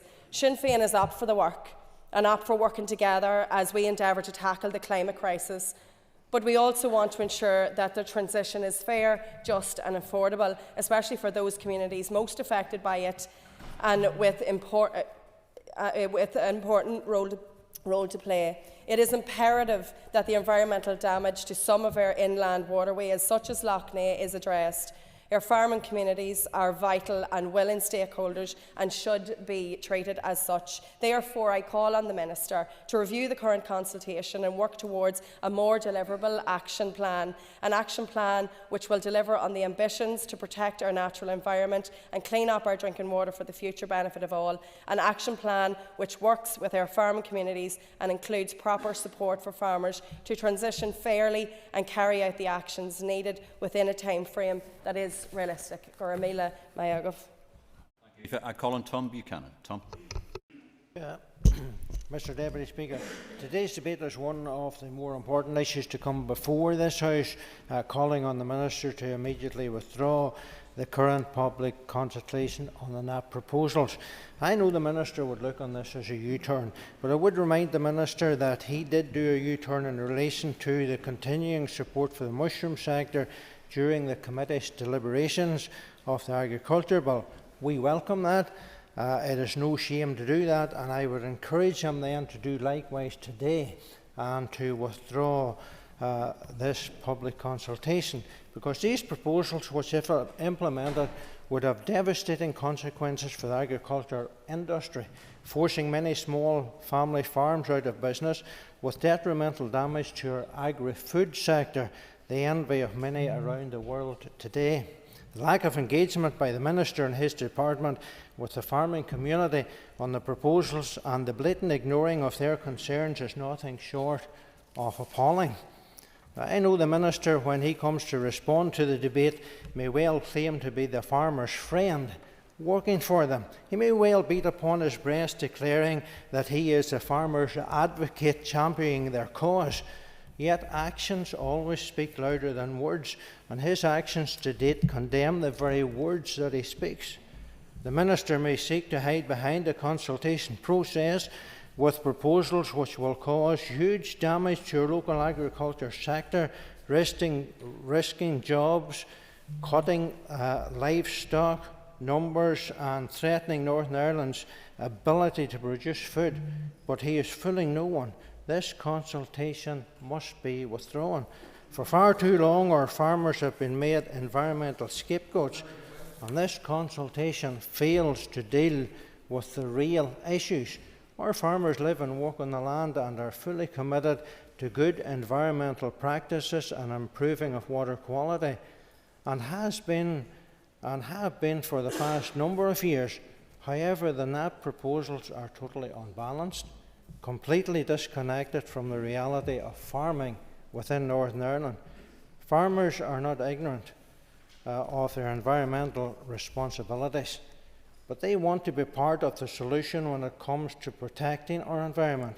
However, they need a fair, balanced and workable plan which they have had an input into alongside environmental groups, local community and other agencies to develop policies that are fair, practical, workable and sustainable for both the industry and for the environment. What we have in the NAP proposals are far from that.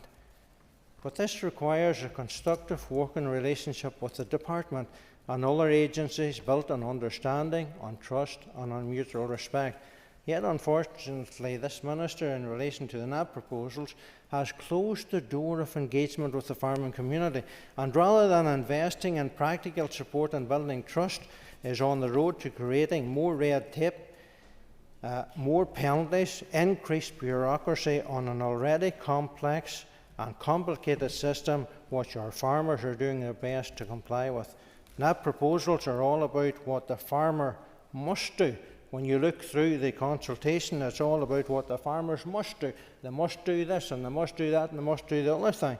But I have seen no proposals or recommendations about what the NI Water must do with regards to the huge amount of pollution that they are pumping into our waterways.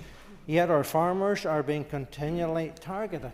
The Oxford University, and I did mention this in the committee, but the Oxford University and their study showed that the sewage that was coming in from the water companies and NI Water into our waterways was causing much more damage than what anything that was coming off the land was doing. Yet there has no proposals or no recommendations.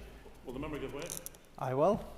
Would the member accept that it is strange that, given the Minister is also responsible for the Northern Ireland Environment Agency, that actually it's within his gift to take action himself, as opposed to passing the blame to infrastructure in terms of them doing something, that he has the power himself through the Environment Agency to do something? And the member has an extra minute. Sorry, I was nearly promoting you there, Tom. Member has an extra minute. Thank you. Thank you. Yes, I fully agree with the member, but the Minister is failing in his responsibility to take on this and to deal with it. Minister, it is time that you awoke to reality and begin to show some support for the farming community, the backbone of our rural economy, rather than continue to devise plans to completely destroy it. And to date, Minister, you have failed to get to grips with the TB crisis and the delivery of a robust ammonia strategy. It is time you began to take accountability for the significant failings of your department under your watch. I have been in this House from 2003, and I have never yet seen a minister from any department bring forward proposals to do with any sector within their department that has such devastating consequences on that sector as what we have here today. Folk around this chamber, I say to you today, it's time that we stood shoulder to shoulder with the farming community and the supporting of this motion today. Let's put politics to the side today. This is too important an issue. Let's stand shoulder to shoulder today with our farming community in opposition to these proposals. Thank you. Members, you will be aware, and sort of people who actually sit in this chair as well are aware of the convention, that if a member doesn't decide to take an intervention on at least 2 occasions, it's not normally the procedure to keep on rising in your seat and trying to raise that issue as well. I am certain that members will follow that convention, and when I'm in this chair, I will not be accepting that. Okay, thank you. Right, we move on to the next movement, and Owen Tennyson, over to you. Thank you, Deputy Speaker. And when Andrew Muir took office as Minister last year, he made clear his unwavering commitment to improve water quality and turn the tide on the ecological crisis unfolding in Lough Neagh.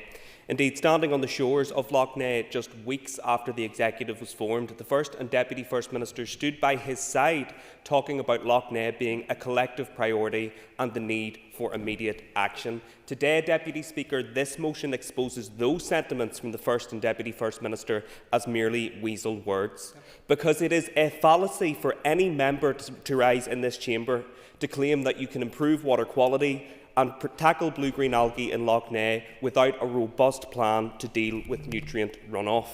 The Nutrients Action Plan is a core part of the Lough Neagh Action Plan, to which all parties in the Executive, and I think all parties in this chamber, signed up. The Office for Environmental Protection has been crystal clear. The consequences of failing to deal with nutrient pollution will be grave for our drinking water, for our industry, for our agricultural sector, and for our fishermen, who have already had to deal with the suspension of eel fishing this year. I have heard criticism already in this debate about the level of engagement. I believe Aoife Finnegan talked about a lack of consultation. Well, I think the irony is there for all to see, Deputy Speaker, that what parties are calling for today is the suspension of consultation, an opportunity for organisations, for farmers and for citizens to engage on these issues, and they want that to be prematurely shut down so that farmers can't actually contribute to this debate about how these proposals could be made workable at farm level. I will give way to the member. The member talks about the consultation. In previous SNAP reviews, the industry was consulted upon, whereas in this NAP review, this minister has went with his own ideological vision and enforced these proposals upon the farming community, whereas previously they worked in conjunction with the industry. Mr. Why Gaston, has this minister Gaston, decided he knows better than the industry? Mr. Gaston, could you take your seat again? Members, we'll all be heard, but if you're going to make an intervention, make it short, because this is going to be a full debate, and we do have a time limit, even if we do have to apply a small additional amount of time at the end of it. So, Mr. Tennyson, back to you, and you have an extra minute. Thank you, Deputy Speaker. And if previous NAP proposals and strategies were so effective, Lough Neagh wouldn't be turning green every summer. So perhaps that is a reflection on why the Minister has taken a different approach on this occasion. And in terms of Mr Buchanan's contribution, he talks about the failure to tackle TB, he talks about the failure to deal with ammonia, and he talks about the crisis that our farmers now face in terms of Lough Neagh. All issues which this Minister inherited from ministers from Mr Buchanan's party, who failed to be honest about the trade-offs and choices that exist. Perhaps the truth is, Deputy Speaker, that the DUP and Sinn Féin are uncomfortable with a minister who no longer allows government policy to be written by only one select group of stakeholders, but rather chooses to consult openly, honestly and fairly with all farmers, all organisations and all citizens about the way forward. It has been said that NAP proposals ignore wastewater infrastructure, when the Minister has been clear on his intent to remove the SORPI arrangements, the so-called buy ball which has been granted to NI Water, and Alliance has consistently called on the Infrastructure Minister to take more robust action where she has responsibility. We have heard about financial support, and it is true that financial support and grant support will be necessary in order to make some of these changes practical at farm level. The DUP and Sinn Féin hold the purse strings of this executive, so I'll take today's debate as a firm commitment from those parties that they will make that funding and grant aid available to those farmers who need this support. Deputy Speaker, parties supporting this motion today do not have a good story to tell on Lough Neagh and our environment. Through going for growth, industrial sand dredging and so many other missteps, they have walked our community, our farming industry and our society into this environmental catastrophe. And earlier this year, those very same parties blocked a proposal which would have seen increased fines and penalties for those breaching environmental regulations. What message does that send, Deputy Speaker, to those farmers who abide by the regulations and by the law? What message does that send to our constituents who are drinking foul-smelling and tasting water in summer months, or the businesses who cannot operate and make a living when there is algae on Lough Neagh? The public is watching this debate, Deputy Speaker. They know that the situation in Lough Neagh will not be addressed merely through warm words and photo opportunities. It will require strong leadership and, yes, difficult decisions. Instead, what we are hearing from parties in this chamber is that same old inertia and neglect which contributed to the situation and the crisis in the first place. MLAs who walk through that yes lobby today are willfully and knowingly signing the death warrant for Lough Neagh, and I would urge all members of this Assembly to take their responsibilities to our environment seriously and reject this motion, and instead engage in good faith in the consultation process so that we can get to a place where we have a NAP which will serve our environment and our farmers fairly whilst dealing with the issues in Lough Neagh. Thank you, Deputy Speaker. Thank you, Mr Tennyson. Ladies and gentlemen, just calm it down a wee bit. Cathal Boylan, over to you.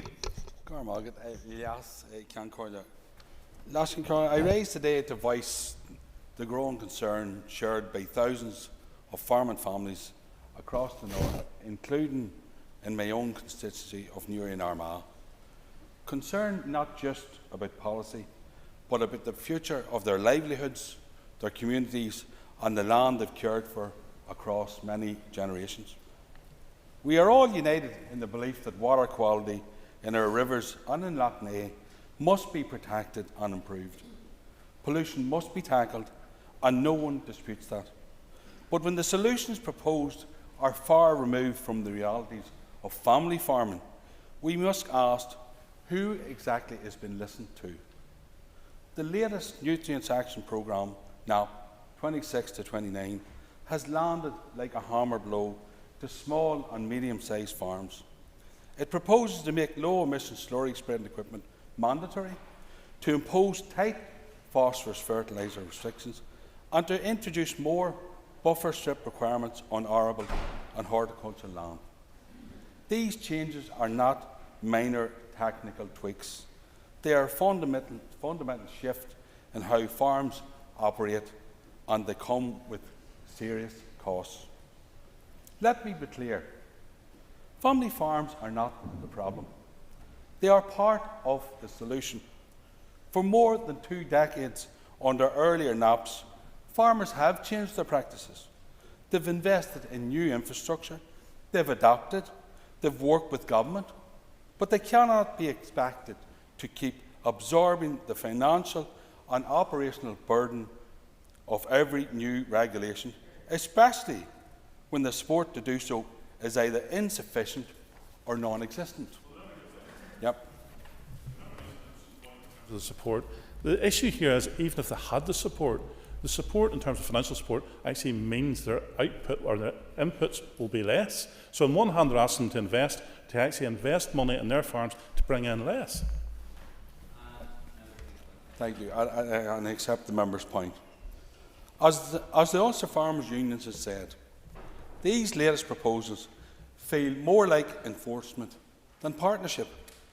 There is little to emphasis on education, collaboration or real-world feasibility. That is a dangerous direction to travel. Take hill farmers, for example.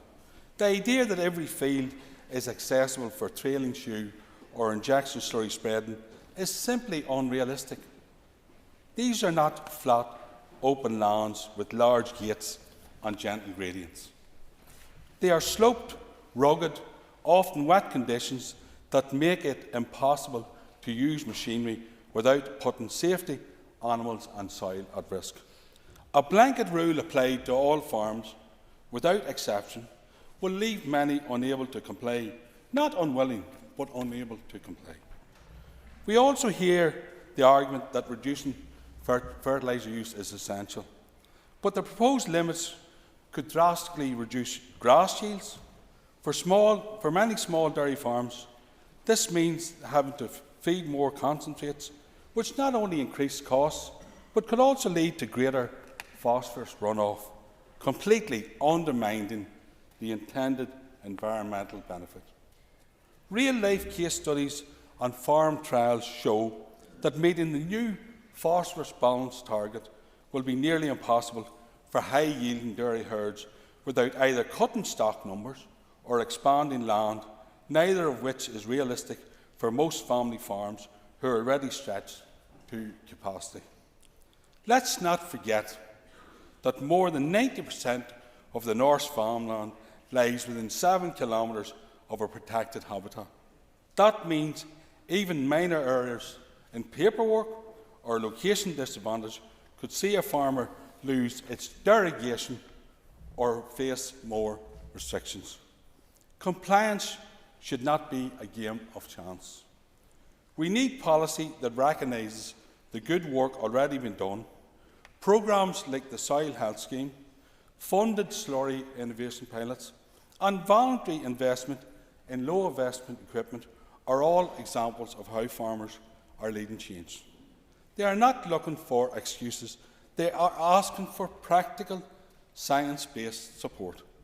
Environmental progress must not come at the cost of rural collapse. The idea that we can achieve sustainability by hollowing out the most sustainable food-producing sector we have is not just flawed, it is dangerous. If local food production declines, we will simply offshore it to countries with lower standards and less oversight. That is not environmental leadership, it is environmental hypocrisy. I urge those crafting these proposals to take a step back and engage meaningfully with their farmers, not to lecture them, not to penalise them, but to work with them. Because if family farms are lost, it is not only a way of life that disappears, it is a key part of our food security, our rural economy and our environmental stewardship. Let us not allow good intentions to be undone by poor execution. Let us work together for a future that protects both our land the member draw his remarks to and close. those who farm it. Thank you very much indeed. I call on William Mervyn. William. And can I first of all declare an interest in a partner in the farm business? I welcome the opportunity to discuss this very important issue within our agricultural community in Northern Ireland. The feeling amongst our farming community and the wider agri-food sector is illustrated by the joint letter recently signed by stakeholders is one of concern, frustration and mounting anger. The Minister must open his ears and his eyes to the dissatisfaction that proposals have generated We'll withdraw the consultation.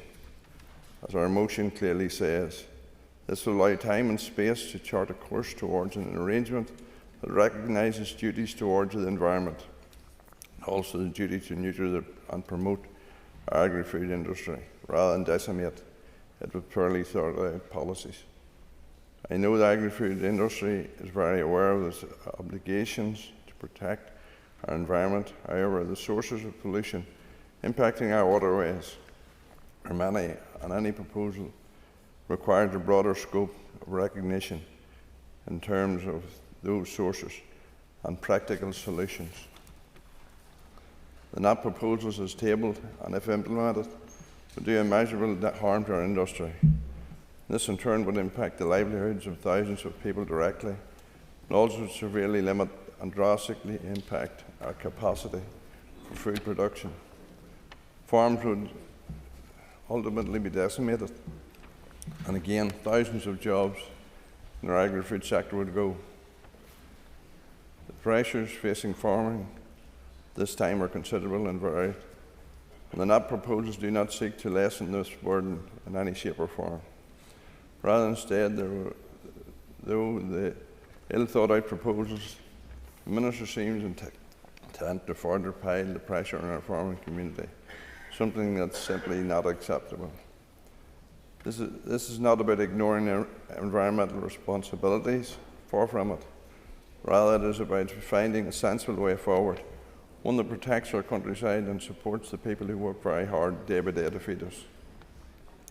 The Minister, of course, will be acutely aware of the depth of feeling on this issue and the fact that hundreds of people turned out to voice their opposition at Greenmount recently. We have sent a clear message that farmers will not be ignored in this most important of issues. Closing, I urge the Minister to take a long, hard look at his proposals, withdraw them and come back with proposals that will command support within the agri-food industry in Northern Ireland. Producers cannot be laden with rules that will require millions of pounds to be spent to comply with, and this will only result in catastrophic damage to one of our Northern Ireland's most leading and economic performers. Progress will only be achieved when the Minister shows an understanding of our farming community, and I urge him to urgently act in the interests of the industry. Thank you, William. I call on Diane Armstrong. Thank you, Mr Deputy Speaker, and I welcome the opportunity to speak on this very important debate, and indeed, before I speak, I declare an interest as a farmer's wife, but I also pay tribute to the UFU and to the many farmers who are here at Parliament buildings today, and we look outside to the array of the endeavours of their hard work, the machinery they've brought here as an example of the machinery they use in their day-to-day work. So you're very welcome here this afternoon. This is a debate that's causing much concern to the many thousands of farmers across Northern Ireland, and of course the family farms in my constituency of Fermanagh and South Tyrone. No one disputes the need to protect our waterways. Lough Neagh and our rivers are vital to our ecosystem, our communities and our economy, but the proposals currently on the table risk doing more harm than good, especially to the very people who have been the stewards of our land for generations. The imposition of stricter phosphorus limits, mandatory low-emission slurry equipment and compulsory buffer strips may sound like progress on paper, but on the ground they threaten to devastate an industry which is principally family-run, passed down through generations and already operating on tight margins. These proposals don't reflect the reality of our agri-food sector. They don't reflect the resilience, the innovation, the ambition of our farmers. Farmers who want to grow, not just survive. Farmers who want to invest in their land, their livestock and their future, but who are now being told they must do so under a mountain of red tape and draconian, unaffordable mandates. When my father, Harry West, served as Minister of Agriculture in this place, he understood that real progress comes not from punishment, but from partnership. He championed one of the largest investments into the agri-food sector, preparing farmers for the future with the skills, tools and support they needed to thrive. That's the kind of leadership we need today. We cannot lock future generations of farmers out of opportunity. We cannot afford to undermine food security in the name of sustainability. We need a nutrient management policy that is fair, workable and built on genuine collaboration with those who know the land best, our farmers. I would urge the Minister to listen, engage and rethink, then return to the table with a co-designed approach that balances environmental responsibility with economic reality. We can protect our waterways, but we must not lose sight that our farmers are facing unprecedented challenges: rising operational costs, rising veterinary costs, a narrowing window of good weather, and the continued fallout of the family farm tax. To all the farmers out there, the Ulster Unionist Party stands behind you. Now let's protect our farms, our food and our future. Thank you. Thank you.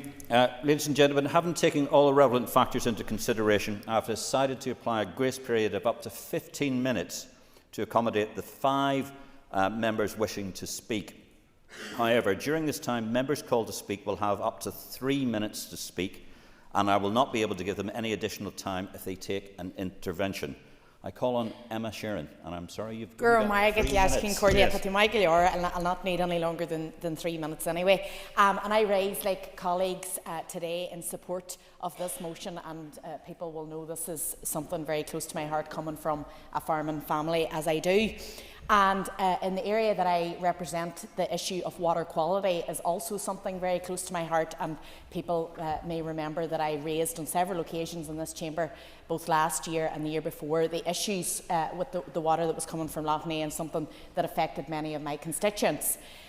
So I am very clear that we need to address the issues of water quality, and we know that the factors that have caused that problem are long in the making, and years of underinvestment and mismanagement of the law. And I would attest very clearly that blaming a population who are already working in a very volatile industry, a very vulnerable group within society, is not the answer here.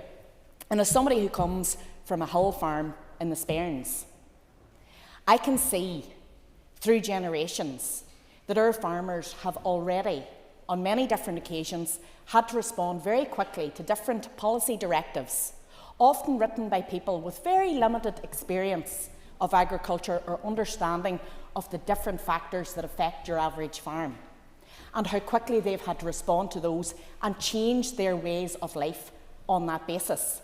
And I would speak specifically for those hill farmers who were always the last to benefit and always working in the most difficult of circumstances and conditions. So, for example, some of the things that have been laid out in these proposals in terms of the low-emission slurry spreading equipment that is mandatory by 2029, as has already been pointed out by my colleagues, that's not going to work in your average hill farm. It's not going to work in rough ground. It's not going to work in the sort of mountain area that I was reared in. And it's completely unaffordable for those farmers to expect to put that cost on them. We're talking about a group of people who, since our way of food production has changed and we've moved towards a more intensive type of farming to cater for what society had asked for, we've seen a reduction in cattle in the hills. We've seen a turning towards a type of farming that was the only means that was viable. And that required compensation. And those farmers have lost their ANC payment. They have lost the buffer that allowed them to continue on. And I don't want to see that group punished further. So I would ask the Minister to consider what has been said and look towards more sustainable solutions to this, to work with our farms, to listen to what our farmers are telling us, and to clearly try and give a direction that will help everybody involved. Thank you, Emma. I call on Stuart Dixon. Stuart. Deputy Speaker, and first of all, Deputy Speaker, I want to say that this debate has been diminished today by the appalling threats against our Agriculture Minister. I want to start by calling out the rank hypocrisy at the core of this motion, because it says we need to tackle all sources of pollution affecting water quality, yet the very same party that has launched a campaign to seek to scrap the Nutrients Action Programme proposals. This is a programme first established in 2005 to help us address agriculture-related water pollution, so it's therefore highly irresponsible to suggest that we should scrap the NAP. The mature and responsible thing to do is to engage in the process, highlight your concerns and contribute constructively to the process. So we in this chamber are supposed to be legislators, committed to democracy, rather than seeking to undermine the established policy development processes and deny the public the opportunity to have their say. So today, Deputy Speaker, I would urge the DUP to bring forward their alternative ideas for reducing nutrients within the agricultural sector. Last year, as members have said, we've heard what the Office of Environmental Protection have said. They stated, it is indisputable that agriculture and wastewater are the primary sources of nutrients affecting the environment in Northern Ireland. This was just reiterated last week at the ERA Committee by the chair of the OEP, Dame Glynis Stacey. Lough Neagh will become is a common experience across many sites in Northern Ireland and the UK, and she was clear that business as usual is no longer an option. It is a fact that agriculture contributes significantly to poor water quality. The latest research confirms that over 60% of phosphorus inputs into Lough Neagh originate from agriculture. Yes, we need to look at those who are also contributing to pollution into Lough Neagh and our waterways. And we need to deal with our wastewater infrastructure. That is an issue for other ministers in the executive, and they need to get to grips with that as well. But clearly, the overwhelming burden of pollution in Lough Neagh is coming from our agricultural sector. While good work continues to be done by farmers, with the vast majority playing by the rules and rejecting those who don't, it is clear that our lakes and rivers and our streams and our coastlines are increasingly suffering from the effects of pollution. Lough Neagh is a stark example of how the environmental and societal consequences of poor water quality.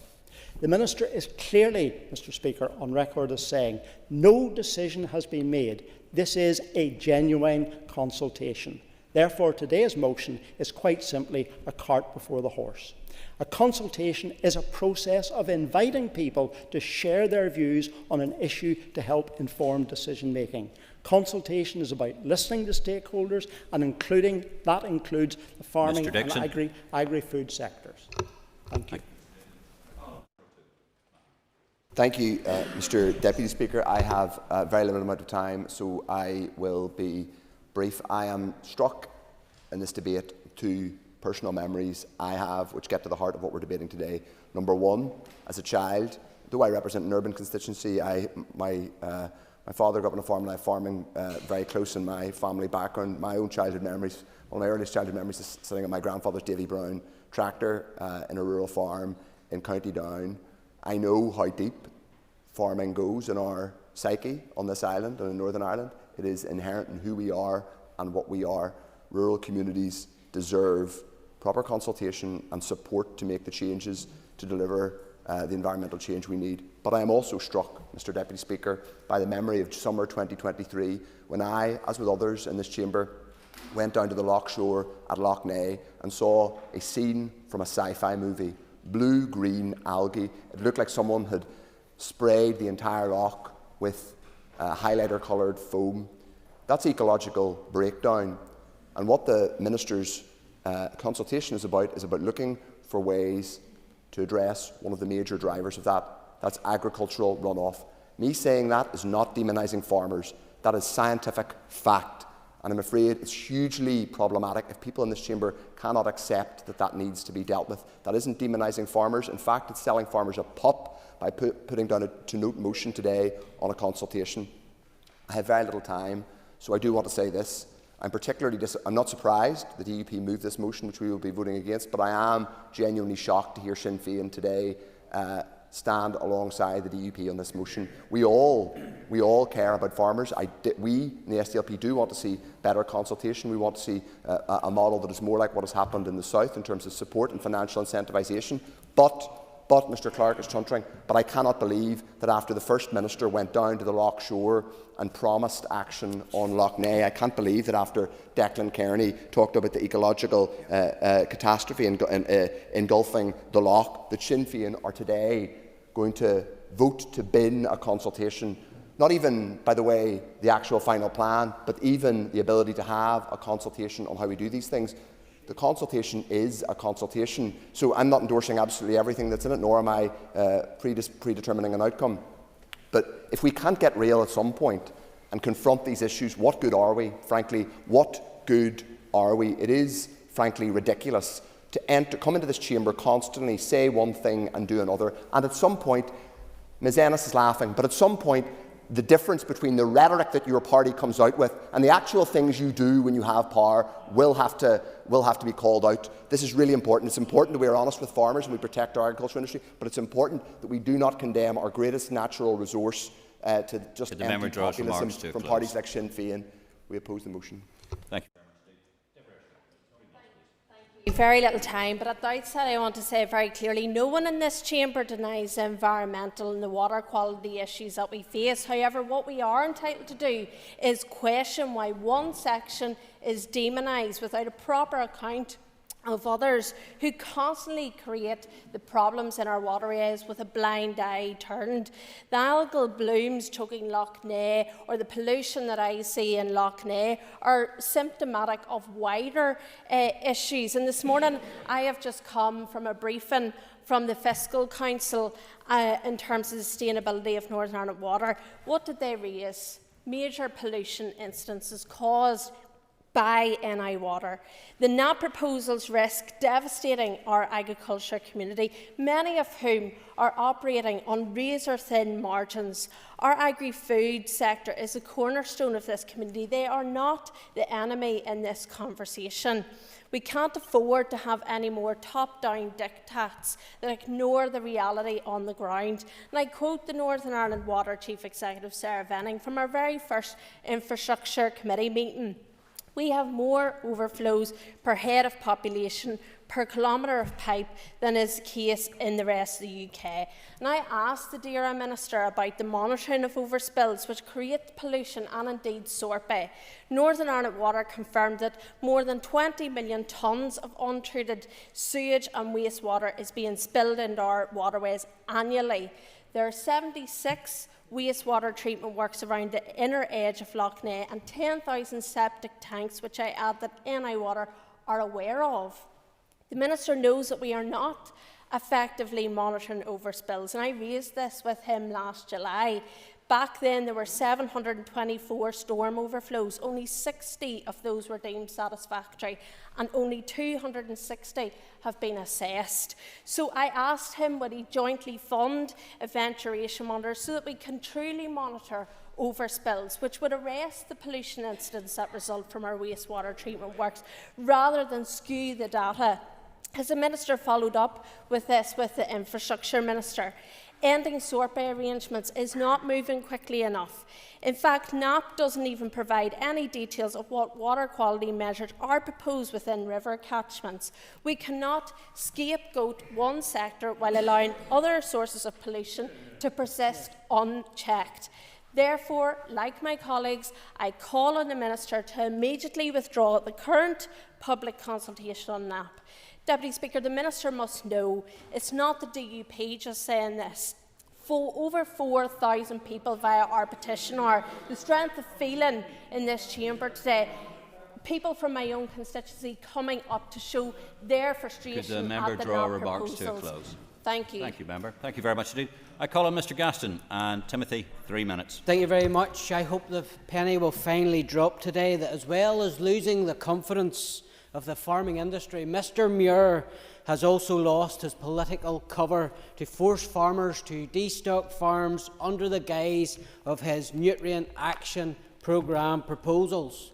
Prior to today's debate, I decided to do a little detective work, which turned up some interesting facts. The earliest I was able to trace back pollution issues in Loch Ness was in the Mid-Ulster article from September 1923, headlined "Discoloration of Loch Ness." Environmental science was in its infancy back then, yet the causes were identified as strikingly familiar.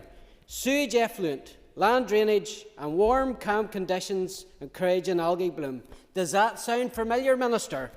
Let's now add in some context. Slurry only became a liquid byproduct for Northern Ireland farms in the 1950s, but yet here we have evidence of algae blooms back in 1923. Discoloration was reported again in 1937, 1969, 1971, 1975, 1977, 1978, and repeatedly throughout the 1980s, 1990s and the 2000s. To suggest that this is a new phenomenon caused solely by modern farming is historically illiterate. Last October I raised this with the Department, and I said to the Minister, and I pressed him on the fact that the Department of Infrastructure, Northern Ireland Water, were major contributors to the pollution of Lough Neagh. What did the Minister say back then? What was his response? Oh, I have constantly said on the record that I am not into the blame game. Tell that to the farming community, Minister.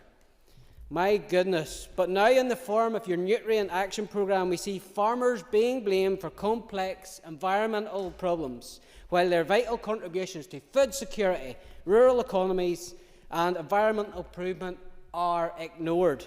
There's an ideological edge to this narrative. The Minister's former membership of Greenpeace is a matter for the public record. It is hard to believe that that outlook does not shape his policies coming from the Green Willie Brigade in his department.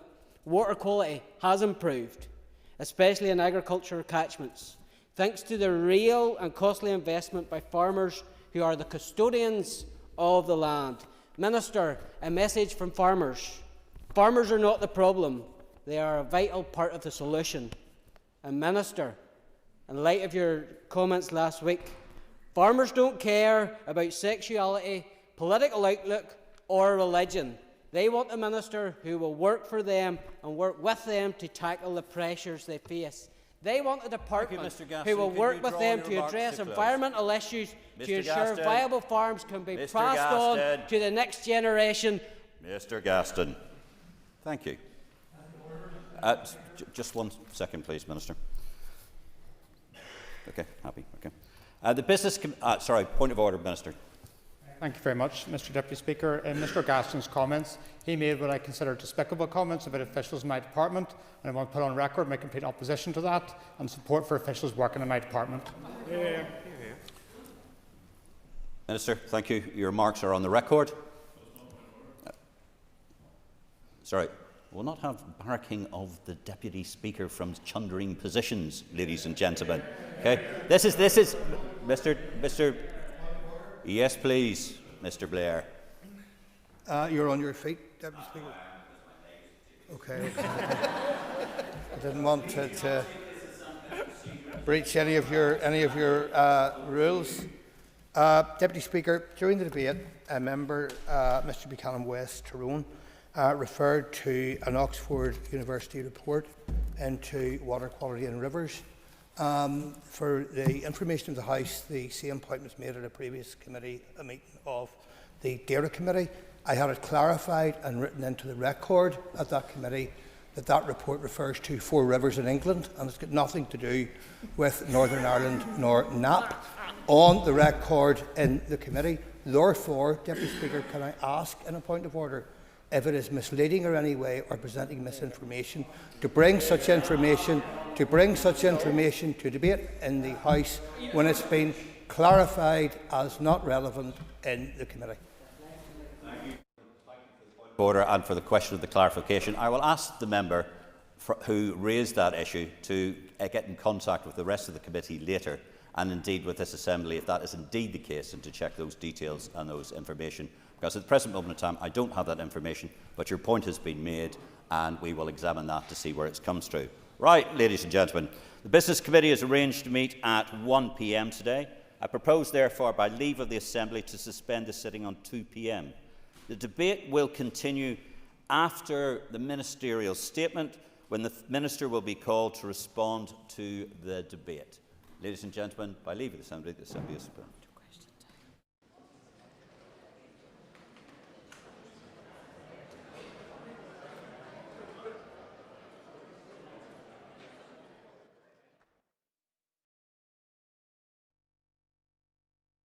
Assembly Chamber. Sound.